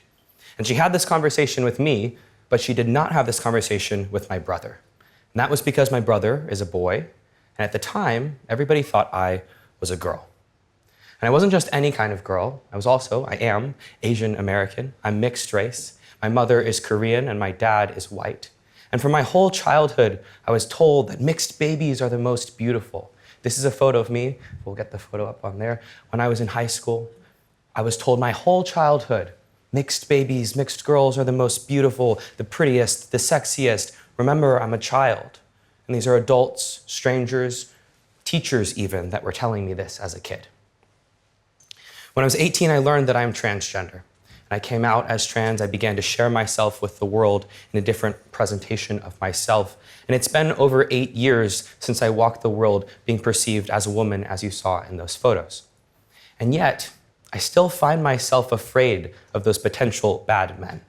I still find myself afraid of the cis men, the men who are not transgender in the world, because of how I was raised as a girl in this world. When I walk around the world now, I have a very different experience. right? A very different experience from when I did when I was a kid and people saw me as you saw me in those photos. When I was first transitioning and walking the world as I do now, I remember walking down the street one day at home and I heard a cat call, and accustomed to hearing these cat calls, I stopped to turn around and to give this man who was cat calling me a dirty look. I wanted to ensure my safety, so I turned around to look behind me, but there was another woman behind me, and she was the one who was being catcalled, not me. And in that moment, I was flooded with relief and anger and pain and grief. Just a couple weeks ago, I was on my book tour. I was alone in a hotel room, and there was a strange man who was standing outside the hotel. Maybe he was a little intoxicated. Something about him made me feel uncomfortable. When I got into my hotel room and I closed the door, I was getting ready for bed, I heard a funny noise at the door.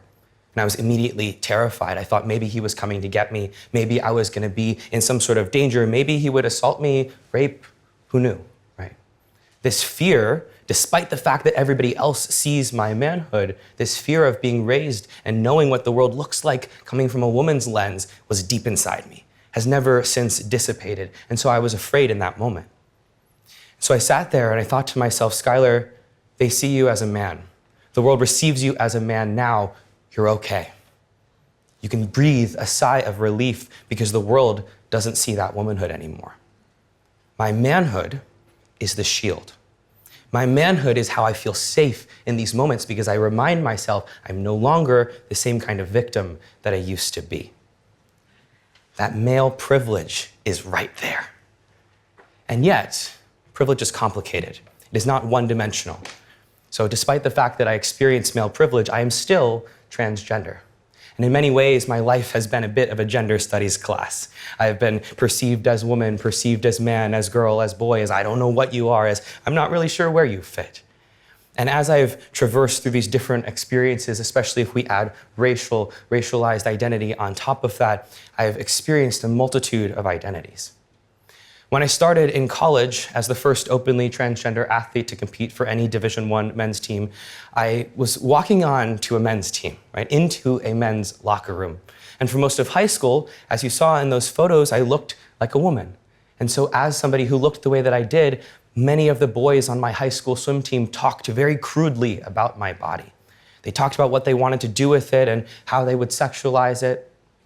So much so that my brother, who swam on the same team as me, did not want to shower in the boys' locker room because he did not want to listen to how the other boys would speak about me. So I went from there, that type of experience in high school, and then I walked into the men's locker room in college with all the boys, and I observed them talking the same way about women's bodies as boys once talked about my body. And I found that fear sinking in all over again. And I wondered how I was going to make space for myself as a transgender man in this men's team, how I was going to navigate this new belonging, but this new feeling of not belonging as well. And in that space, I began to observe the other boys. And I used to think that toxic masculinity or these, misogynistic behaviors just came out of people being bad. Right? That bad man that lived on our street. I used to think that the way that men behaved was a product of some sort of inherent badness. But as I watched the boys on my team, and I watched especially the younger ones make a joke and then scan the eyes of the others to see who they could impress or who they could make feel that they belonged in that space, I realized something stark, which was that toxic masculinity is performed by men for men at the expense of men first. They stop themselves from feeling like they can belong because they're speaking through this toxicity. And as I watched that, it was this awakening, I suppose, of masculinity, of understanding the depth to which other people wanted to belong to. And as I watched this, what really came clear to me was that the root of toxic masculinity is not actually toxicity. It's something far more sacred than that. The root of toxic masculine behavior is a very human, fiercely human desire to belong. And if we see that, there's so much more we can open, right? If we see that all of these boys and all of these people just want to belong, which is what I want to do too, there's so much more space for compassion.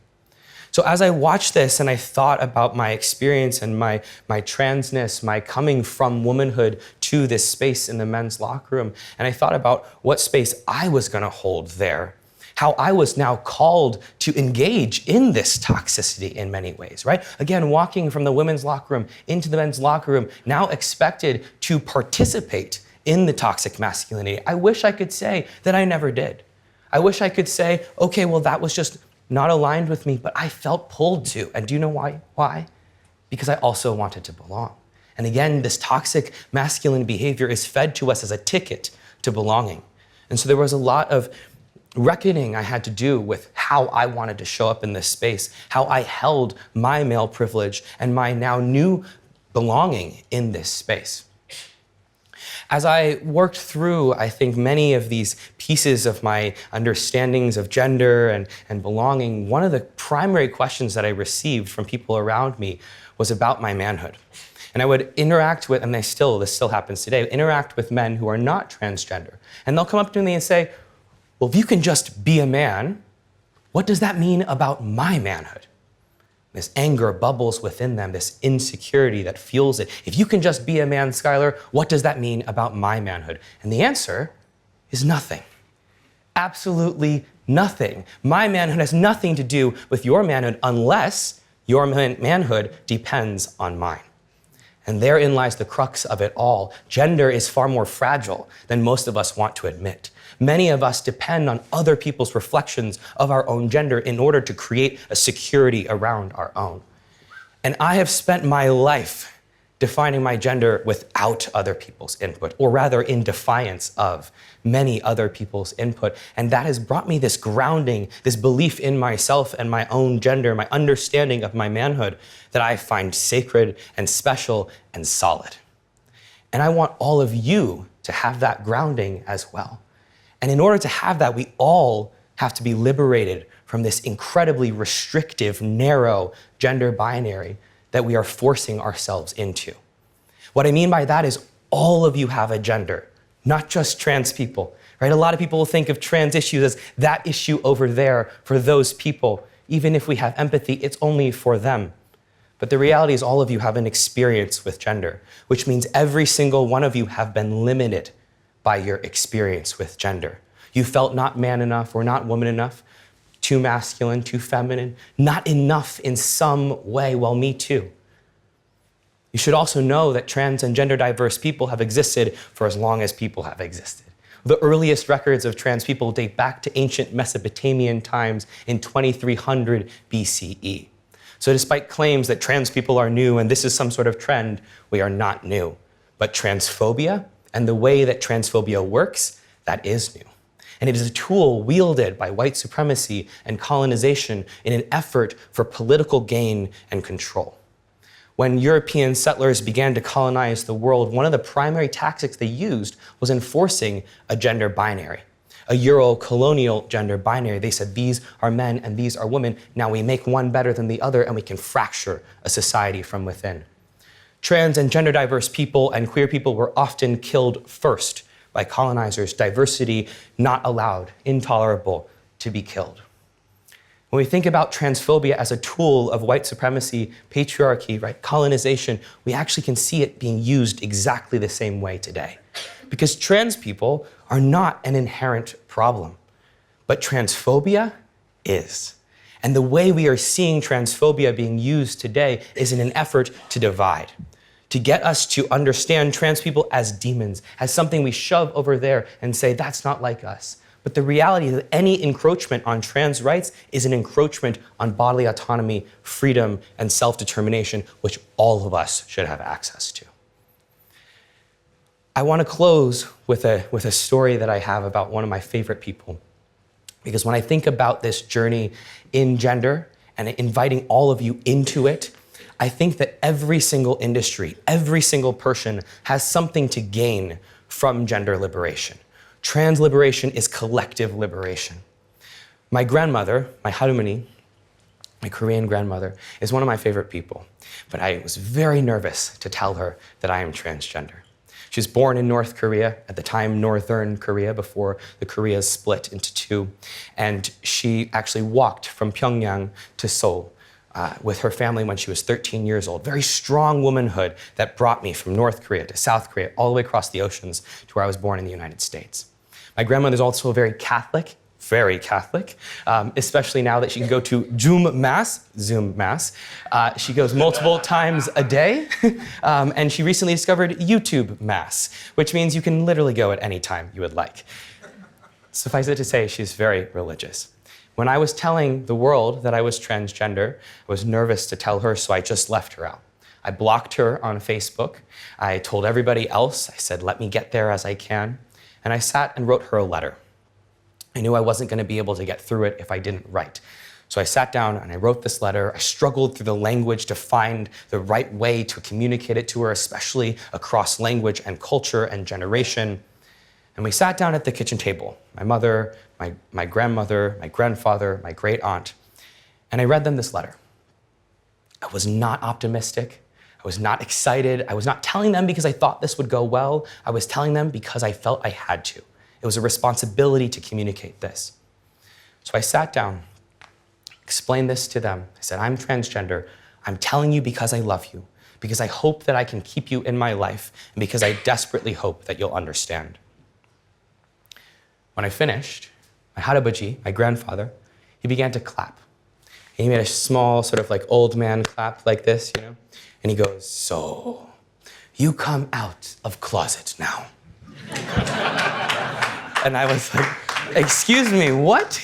I don't even have all the words to explain this to you, but you have the words coming out of the closet, right? You don't even speak English. Okay. My grandmother, though, is the one I'm really nervous about. 할아버지 was, a wild card, but 할머니 is the one I'm panicking about.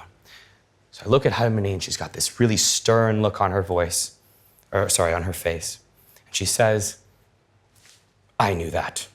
It's like, 할머니, what? I didn't know that. What do you mean you knew that? She says, I knew that. Okay, I have 2 grandsons from your mother. That's fine. My mother is in tears and I'm on my way there, but this is too easy. So I'm like, what is going on here? And 할머니 launches into this discussion of how it's normal that I'm transgender, and she's explaining to me my transness, all scientifically incorrect, but that's okay. We got her there. So she goes through all this and she pauses and she says, Schuyler, you can be a boy. You can be a brother. You can be a husband. I said, I'm 18. Let's slow down. She said, oh, you can be a doctor now. Don't worry, we have since returned to that comment. She says you can be a man. But in Korean culture, the daughters take care of the parents. And your mother has no daughters. So it is still your responsibility, Schuyler, to take care of your parents. And I have her words, 부모 효도, it means mother, father, filial piety, or take care of your parents, tattooed in her handwriting beneath my mastectomy scar next to my heart. It is my tribute to my history, a tribute to my grandmother, a tribute to all the strong womanhood that facilitated my life and my birth. It is a tribute to all the strong workings of different cultures that brought me into this world, and is a tribute to that daughterhood that I was assigned, never truly identified with, but the duties of which I will fulfill. I close with this story because, again, anybody from any industry can do from a little bit of gender liberation, from a little bit of acceptance, from a show of unconditional love. We can all gain something from this fight. And so I encourage you to remember trans liberation is collective liberation. I hope you will join me. Thank you.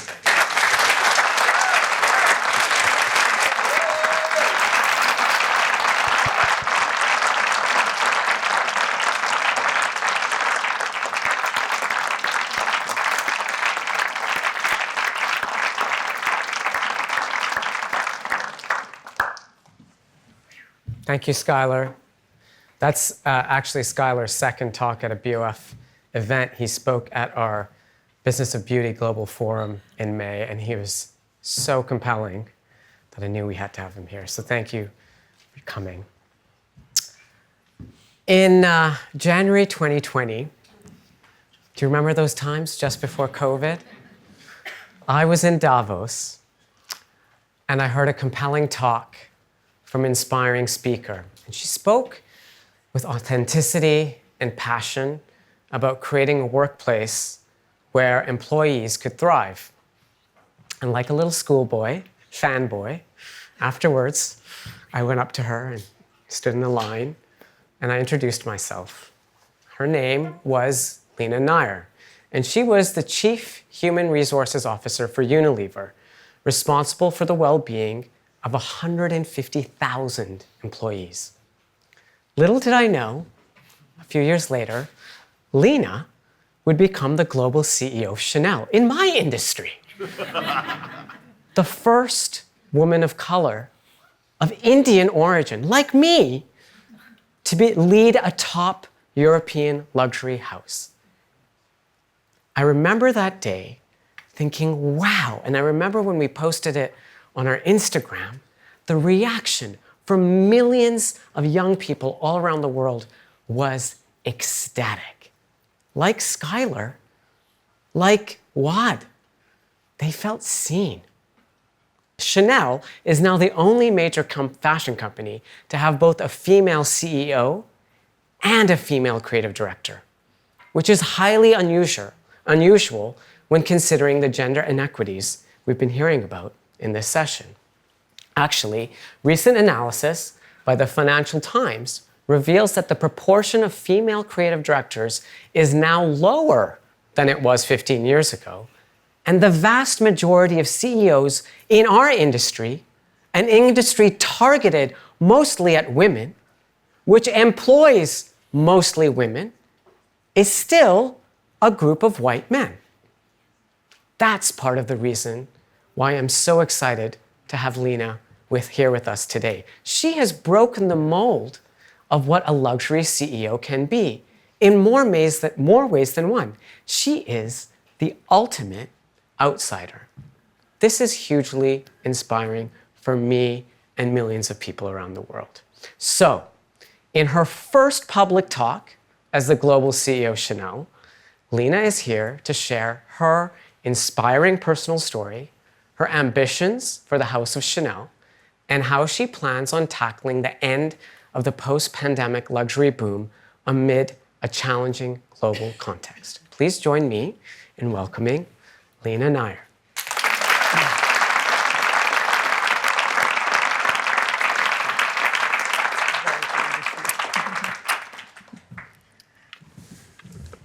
I must say I'm delighted to be here. Really honored and I'm humbled to hear all the speeches this afternoon. I'm so glad I could make it here today and listen to the speeches. Imran, it's been a gift. Thank you. Thank you to all of you who spoke. You really inspired me. Thank you. I know a little bit about your story because we've, over the last year or so, had the opportunity to spend a little bit of time together. And I want to start with your personal journey. Mm-hmm. We were at a dinner the other night, and I was seated, next to some people who've known you for a very long time. I hope they said good things. They said... I never trust friends to do the right thing. They said the most amazing things, but one of the things that they reflected on the most is where you've come from. So I want to start with Kolhapur. Kolhapur is a small-ish city in India. I don't think most people in this room will have heard of it. Can you tell us a little bit about what it was like in Kolhapur when you were growing up? The world of luxury, refinement, sophistication was a million miles away from where I grew up. I grew up in a small town. I mean, the first proper school for girls that came up, I grew from 7th. The school grew to 8th standard. We did 8th, it grew to 9th. So we literally are called the first batch. So your school had never had those grades? You were the first ones? We were the first ones to get to that. And was that because it was a school for girls? School for girls. It was a school for girls. Wow. And I grew up always hearing, because gender norms were so, strong, you would always hear, girls can't do this, girls can't do this, girls can't do this.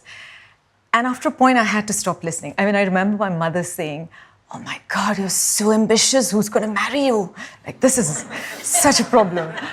And one of the most sort of comments I would get is, you're so talented, you should have been a boy.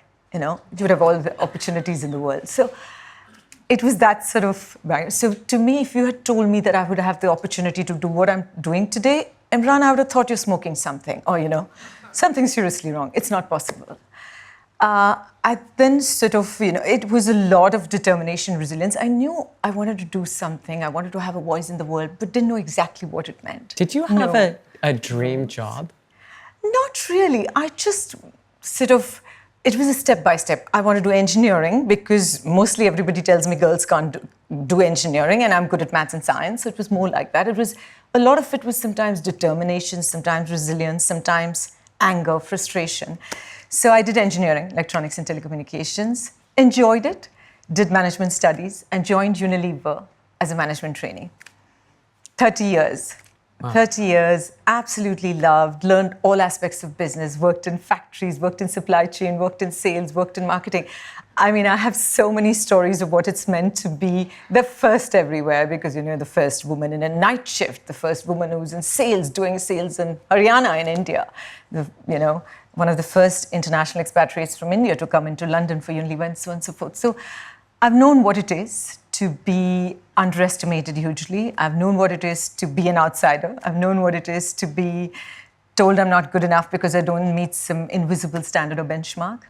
And I think it's been really, a lot of support because I absolutely believe in mentors, network, support. It's been a sense of a learner mindset saying, yeah, I don't know it, but I'm going to figure it out. And having enormous curiosity and humility, always feeling like I'm a learner. Day one, I want to put a big L here. I'm a learner. Every day there's something new to learn. I'm going to learn the hell out of everything. So it was that what kept me going. And in the stint in Unilever, I had the opportunity to learn all aspects of the business, learn how to make money, all the growth drivers, profitability drivers, how to galvanize and inspire teams. So it was a really good grounding in all that for me. In those more than 2 decades that you were at Unilever. 3 decades. Yeah, you don't want to know my age. 3 decades. I mean, you and I know what it can be like to work in India. As a woman, going up the ranks in a very, very conservative, gender-biased business environment. Yeah. How did you navigate that? Tell us some stories of the things that you had to do, because no one gets, even with the most drive and determination, no one gets to where you got without a bit of grit, perseverance, craftiness. Like, what did you have to do? There's so many stories, Imran. I think there is a Bollywood movie in somewhere. Or maybe, we have there's a movie in there, I'm not telling all my stories, I'm keeping some for you, So, but, I mean, it's like a daily story. We talked about the safety and security that Schuyler spoke about, and I've worked in really remote places.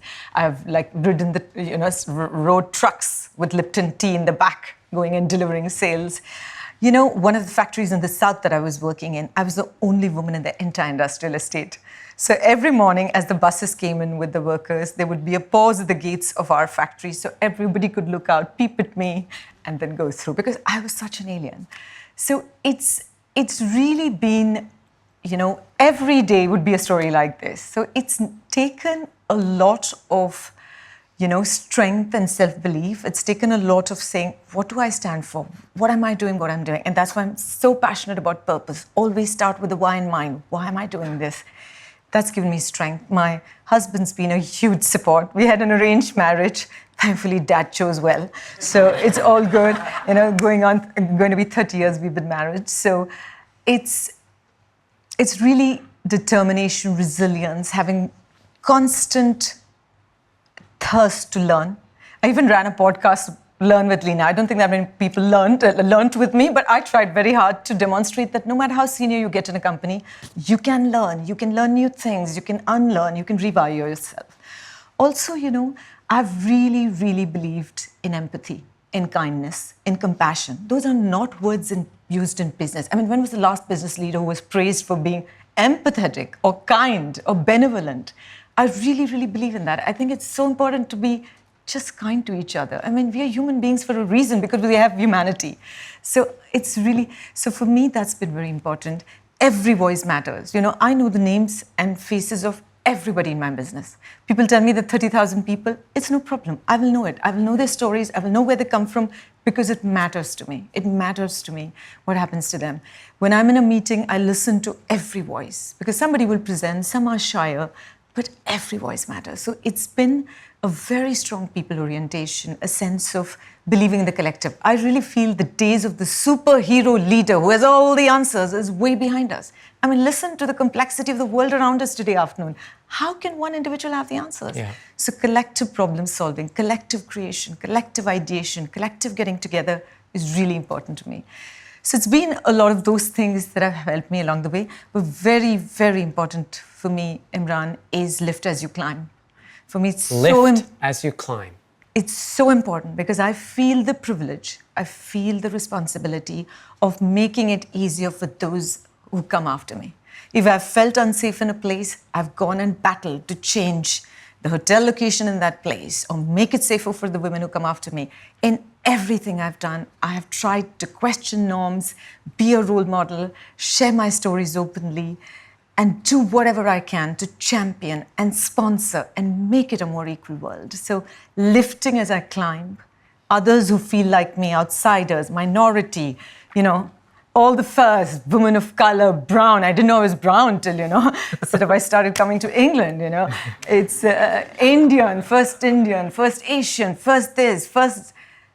all of that is enormous privilege, but it has enormous responsibility, and I never, ever want to forget that. Okay, so one other thing that makes you unique is that you took, for a CEO, is that you've come through the HR path. Yeah. And I'm curious, was that an explicit decision? And, if I was going to make a generalization, it's often women that play the HR roles. Was that because it was the path of least resistance for you, or did you explicitly choose that path because it was aligned with the way you wanted to lead? Like, how did that happen? For me, it's always been important. In the way I lead, putting people at the center of everything I do, because I really believe if you look after people, their growth and development, their dreams and aspirations, they will look after the business. They will help you with ideas and really care about the institution they're part of. So it was very early in my career, I started discovering the passion for that. It doesn't matter, you're running production, you still are you're galvanizing and inspiring people. You're doing leadership roles. It is about galvanizing and inspiring people. So I started gravitating more and more towards that. To be honest, I genuinely believe that for me, it was never about the power or anything about being CEO. It was about, because I believe business needs to have a voice in the world. CEOs have influence. We can make change happen. Okay, so I'm curious to hear about the fateful day when you're ensconced in your, really, really important role at Unilever. As I said in my intro, responsible for the well-being of 150,000 employees, and you get a call from Chanel. Tell me what was going through your mind. How did that happen? What did they say to you? What was your initial reaction? Gobsmacked, and I hadn't seen it coming. And to be honest, I was in tears because I loved Unilever so much, and I was like, no, I'm not going to leave Unilever. This isn't going to happen. And my husband at one stage said, honey, you're not getting a divorce. You're just leaving and joining another company. Like, seriously, you need to get a handle on yourself. Because I'd given 30 years of my life, I'd learned so much, grown so much. But Chanel is a beautiful brand. Who doesn't love Chanel? Oh my God. And what's not to love about fashion and fragrance and beauty and makeup and watches and jewelry? Now you know how it goes. And joining Chanel and, the last year, traveling all over the world. It's been almost 2 years, so it's gone quick. And the first year, I really traveled everywhere, went to all of our manufacturing locations, went to see our production, creations, etc. Before we get into that, what did they, how did they sell, beyond the glamour and gloss, and all of us work in this industry, we know that behind all that glamour and gloss is a lot of hard work. It's a lot of passion, work. dedication. So I want to hear about your listening tour in a minute. But first I want to understand this pivotal decision. He doesn't give up, does he? No. I thought he'd be tired by now. Gosh. This pivotal decision to join, what was it that sold you?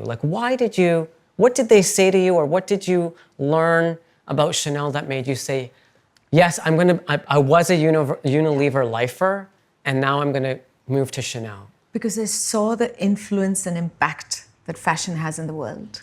I saw the work we do with philanthropy.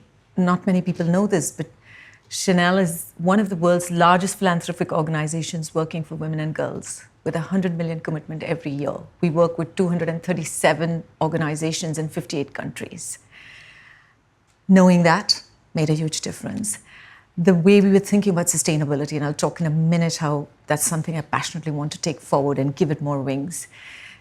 It was the opportunity to be exemplary as our brand. Our brand is highly integrous. It's so high on integrity. It's loved by everyone. And the opportunity to lead this brand and bring that exemplary nature and be able to inspire the rest of the luxury sector, and I don't say this lightly, to be exemplary at some of the things that have a positive impact in the world, and to be inspiring for the luxury sector and be transformational was something that drew me. So at the time when your appointment was announced, I started getting calls from people.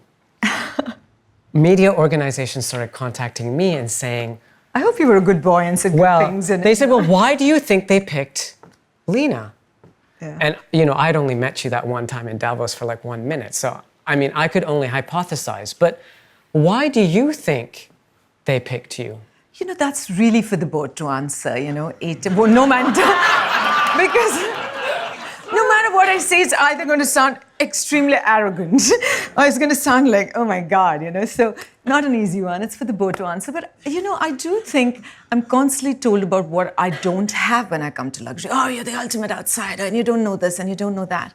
But to be honest, I know global sales, scale, size, globality. Yeah. I know how to manage 150,000 people, So I have worked in all aspects of business. I have the principles of running a business, the principles of bringing home the bacon, the principles of being a leader who can engender followership are transferable across industries. Okay. But that's for the board to answer. Okay. Imran, you should ask them when you meet them. I will press you on that. I have my own theories.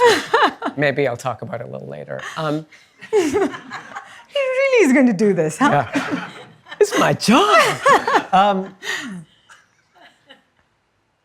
So, just now, you said when you were, going into that, manufacturing plant in South India somewhere, all the men were kind of peeping in, and you felt like a little bit of like an alien. Yeah. One of the times when you and I sat down, I said, well, you're kind of like an alien in the fashion industry. Indian by nationality, a woman CEO, a person of color from the consumer packaged goods background, and with a background in HR, right? Yeah.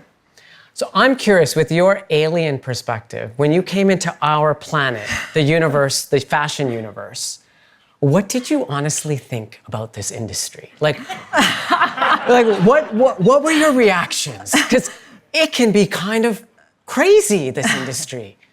This is the moment people say, oh my God, how can someone from HR be CEO? How can someone from FMCG be luxury? It's exactly the kind of conversation that gets some gene inside of me saying, what the hell, I'm going to show you. I must honestly say that, So there's a little bit of bring it on sense that's there in me always. Like, really? We can't do it? Say so. I'm going to break the rule book. Tell me where's the rule book? I'm going to break it. So, but I must say it's been a fascinating journey. It's been absolutely fascinating. And I knew so little. I must humbly say that it's a learning journey every day. What was the biggest surprise for you about this industry? Firstly, the fact that human creators, human creation, craftsmanship, savoir-faire is so important. This is all made by hand. It takes 200 hours of beautiful work. It's just amazing to see. Bruno Pavlovsky, our president of fashion, and I had the opportunity to receive our majesties this year, King Charles III and Queen Camilla and Brigitte Macron, to 19M. La Disney Femme is a place where we've housed 600 artisans with incredible skills, representing 10 maisons. They are things like, pleats. How do you pleat? Milliner work, feather work, embroidery work. It is just mind-boggling to think how you set diamonds on a watch. It's done by hand. The the ultimate craftsmanship. I mean, I didn't know it took 200 stages to create a bag, going through. And it takes 5 years of working with the dummy bag before you can actually work on a proper bag. So this human creation, human creativity, human skills, human fingers, that was huge. The other thing was, we are a mega industry, mega brands, mega scale, mega boutiques. We have resources. We have the responsibility to make an impact on some of the challenges that we heard today. We absolutely do. And that was good for me to say that we have the resources, we have the long-term thinking, and we have the responsibility. And that's the responsible leadership point. What do you think is the biggest misconception about, like, for an outsider coming into this industry, what do you think people on the outside don't understand about fashion? That there's so much painstaking attention to detail, that there's so many passionate, dedicated people. Because I came from FMCG, it's industrialized. Everything is industrialized. It's mass, it's physical availability and mental availability everywhere. Here it's precious, it's scarce. Yeah. You don't make, I want you to yearn for it some more. We don't make enough. Yeah. So I want you to yearn for it some more. So it's the preciousness, the handwork, the things, the qualitative stuff that goes in making things that last for generations. I want you to use stuff that you have for generations, restore it, have memories associated with it. The fact that the client and people relationship, the client and the boutique assistant relationship is so central. It's a human relationship that actually drives this, trillion-dollar industry. That relationship is so central. Yeah. That's why when I hear about AI, I feel so strongly that we have to preserve this human creation, human creativity, this work with hands, this craftsmanship, this savoir-faire, this relationship. We can't miss out on it. And the vitality of the sector. The prospects for the sector are bright. How many sectors can say that? The young are engaging. By 2030, 100 million more consumers will be, talking to luxury, engaging with luxury. But 30% of luxury consumers will be Gen Z and Gen Alpha. I mean, that kind of vitality not many sectors have. And they're bringing such a strong attitude of buy less but better, financial investment, make less but use it for longer. Absolutely the right attitude as they engage with this category. And the other thing that struck me coming to luxury, and we're such an emotional powerhouse, we're such a cultural powerhouse. I passionately believe there's a place in the world for beauty, meaning. A thing of beauty uplifts us. You go for a walk in nature, you see something beautiful, you see a gorgeous painting, you feel an upliftment. Luxury has existed for 3,000 years. Everybody wanted to look good, differentiate themselves. People made jewelry when they didn't have the tools and wore it. They made makeup out of unbelievable things in nature. So it is something that's so true to being human. So to me, the cultural powerhouse we are, the emotional powerhouse we are, is not to be underestimated. And that was big for me to see. Okay, now we'll get to some of my hypotheses. So prior to your arrival, yes, while I'd say Chanel, as you've alluded to, is almost unparalleled in the luxury space in terms of its heritage and storytelling, and we saw that at the Victoria and Albert Museum, like we can see that behind us. Chanel also has a reputation for being a bit old-fashioned, a bit elitist, and a bit slow-moving when it comes to digital innovation. So when you think about your role, and one of the things that has come to mind for me is like, how do you modernize the corporate culture and the way Chanel exists in the world? For example, I didn't know that Chanel is one of the largest philanthropic organizations in the world and invests 100 million in all of those charities you mentioned. Every year. Chanel doesn't talk. It's very secretive. The owners are secretive. The whole brand feels secretive. Are you going to be able to, is that part of the role, to just open this up? Ask this man when I'm sitting here talking to him. Yeah. How secretive are you? No. Like I said, I have absolutely fallen in love with Chanel because I discovered so many things. It's a gem that I have absolutely fallen in love with. The company, our people, our 35,000 people are so passionate, so dedicated. We are so long-term in our thinking. So our independence gives us that long-term thinking. So for example, we genuinely believe that if you focus on the brand, look after clients, look after people, think long-term, you will have the financial results. So, and this is not just in talk. This is how we perform. This is how we evaluate and pay people. So this long-term thinking is an absolute distinctive feature of Chanel. But let me tell you how I'm thinking about the future with Chanel, because that'll give you a little bit of where I'd like Chanel to go. I would love for Chanel to be a beacon of inspiration for the next 100 years. And I don't say this lightly because, I hope you've had a chance to see the V&A exhibition. I would encourage you to see the Blockbuster show. It's an incredible retrospective to bring alive the story of a woman, Gabrielle Chanel, who 100 years ago, remember, this is when women didn't have the vote. Women had no signs of equality. They couldn't participate in Olympics. Was at a time, through the clothes she made, transformed the way women saw themselves. It was about giving women freedom of movement, trousers, no corsets, but importantly supporting women to be and become whoever they wanted to become. So I'd like us today in Chanel to do things that 100 years later, people will look back and say, thanks to the people at Chanel, because they continue to inspire us 100 years on. But that's easy to say, 100 years beacon of inspiration, it sounds lofty. So what's its behind it? What are the things that we can do? And for me, it distills into three things. And you better listen, Imran, because I'm going to quiz you after this. I'm listening. To see whether you're really listening. Three things that I really see. One is to have a positive impact in the world. And I'll talk a little bit about it. The second is, in the world of AI, to be relentless in protecting human creation, human creators, human relationships. And third, to be always part of what's next, to shape what's coming, to be out there, shaping what's next. This is that innovation piece. And I'll tell you a little bit more about those. So positive impact in the world to me is about sustainability and philanthropy. They have to be exemplary in these areas. So sustainability, I would like Chanel, and our team absolutely buys into it, would like us to be exemplary in how we role model environment and social sustainability in the world. And that's really ambition with the customary Chanel integrity that we want to do.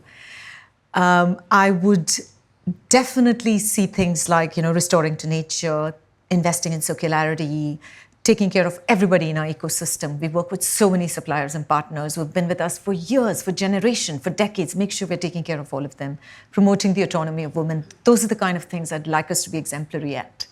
And foundation, continue to strengthen the work that we are doing, make it visible, get more coalition of the willing to amplify the work we're doing.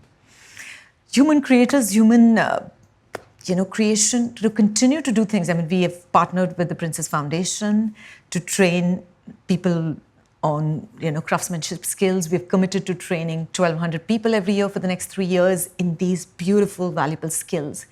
We're continuing to invest in human relations. Like I said, the client and the care is really, really important.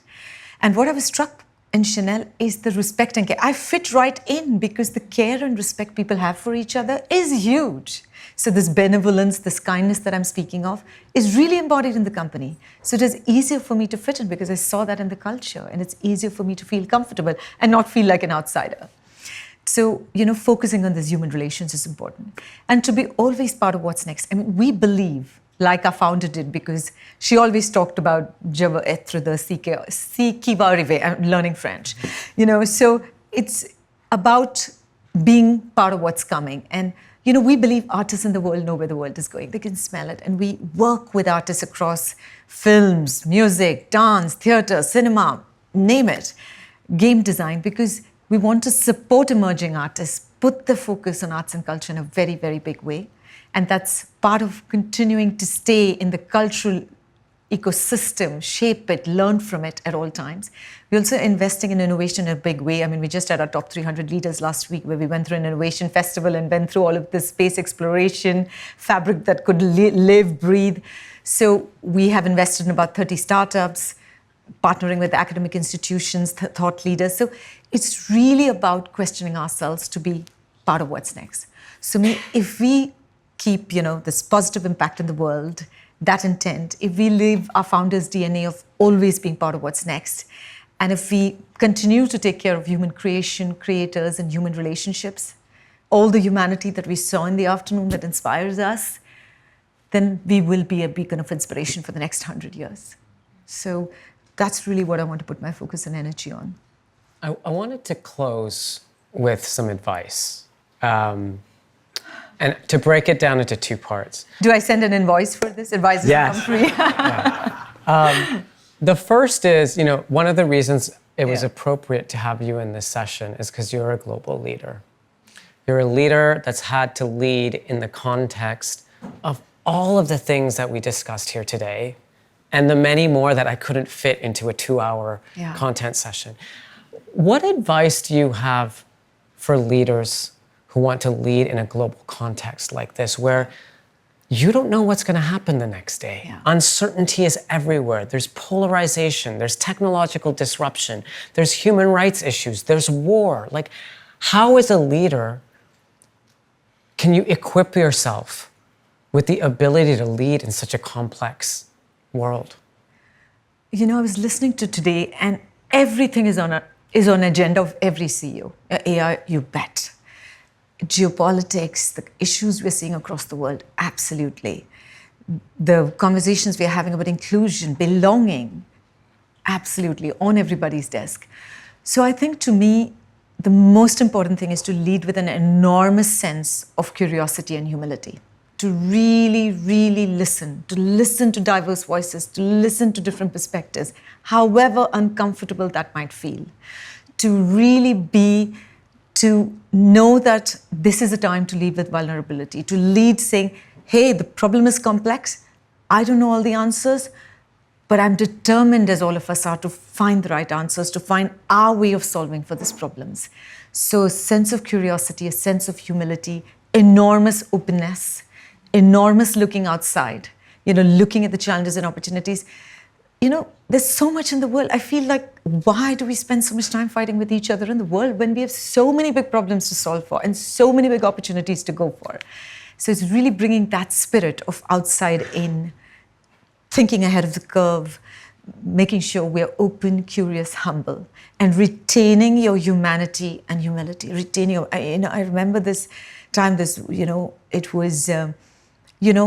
it was a journey for me also to be more vulnerable. I remember a couple of times, it was COVID, and we were doing these town halls every week with all the people. And I was just going to step up on stage for the town hall, and I got a call that my mother was hospitalized for COVID in India. And there was no way I could, stand on stage without breaking down. And I lost my mother to COVID. But at that time, I stood on stage and I said, I have no answers for you today because I'm in no position to talk. My mother has meant everything to me, and she's battling. And I realized that people understand your humanity. They understand that your vulnerability is what connects you to them. They go through the same struggles. So to me, in this world, being an authentic leader who's prepared to be vulnerable, who's prepared to say, I know this, I don't know this, we're going to do this together, and to bring enormous humility and humanity in everything we do is hugely, hugely important. Thank you for sharing that story.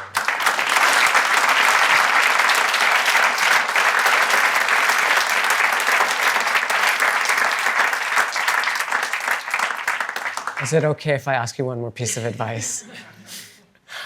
The other advice I want to ask is, on behalf of young women. Yeah. You are, as I said earlier, a real inspiration. And I went back to read some of the comments that people posted. I think that post got 60,000 likes. An average BOF post gets like 10,000 likes, 5,000 likes. And I just read some of the comments. I really think that invoice piece is serious. I'm doing some real work for Imran here. What advice do you have for young girls who want to have an impact on the world? It's such an important question because, before I give advice, I really want to make us alive about the context. It's still, we've come a long, long way, but we're still so many years away from any kind of gender balance in the world. I mean, we need more female leaders in business. We need more female leaders in climate negotiation. It's a tiny percentage, climate leadership. We need more female leaders everywhere in politics. So I really, really want to see more female leaders, more women leaders rise up to be able to shape our system, break our world, change it. But I know it's hard because it's constant messages of,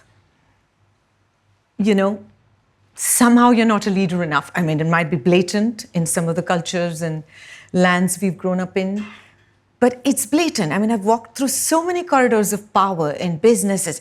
It's like photos of male CEOs for the last 300 years or some such thing. Like, there's always these insidious messages that somehow leadership is for men.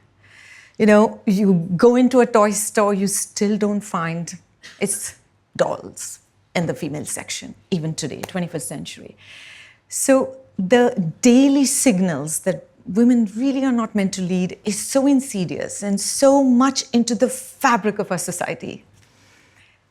And that's the context I want to give in mind while giving any form of advice. And my advice to women, young, middle-aged women are perfectly capable of also listening to advice and changing careers and learning new things. So is be unafraid to try and express your ambition and what you want to do. I've met so many senior men and women in my role in HR and now as CEO, and I'm generalizing a lot here, so men, please forgive me. But by and large, most of the talented men who speak to me speak about how they're so ready for the CEO role, and they really need to be getting it very soon, because can I not see how great they are? Like, they're almost there. And the women can barely bring it to themselves to say more than, I really want to do well in my current job, and then we'll see what's next, etc.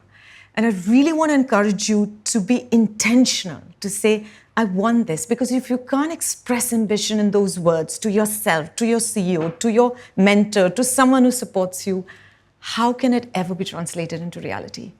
So I really want to encourage you to be unafraid. But I don't want you to think I'm asking you, oh, here's another CEO telling us to dream big and be ambitious. It's easy for her. But I'm telling you because I know this. I have lived this. I know how hard it is to make a point when you're the only woman in the group day after day, year after year, in a factory, in a boardroom, in a sales room, in a marketing meeting. I know the feeling. So truly, truly, truly find people who can support you to be able for you to be unafraid to say what you feel like, to say that I want this and I'm prepared to be determined to learn to get there. And so what if you fail? People have to shoot for the stars for us to reach anywhere, maybe the moon. But really, really put yourself out there, be unafraid and ask. And make sure you're supported by a network of people who can help you do that, who can help you practice that, who can give you courage, who can say, it's okay, one bad boss didn't listen, you'll find someone else. So my advice is just be there. And I really tell the women in the audience, reach out to other women, other men, anybody in your network of success. This is fantastic. You're going to make a whole lot of friends, a whole lot of people who can support you. It takes a village to grow a child. It takes a village to build a career. I don't know how many men and women have supported me for me to be reaching where I am.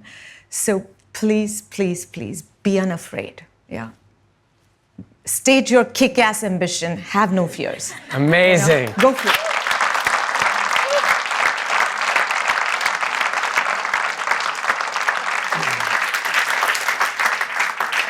I'm going to give you a break now. I am so grateful. This meant a lot to me personally. I reached out to Leena's team about this interview shortly after she was appointed, which is almost 2 years ago. But it was worth the wait. Thank you very much. Thank you, Imran.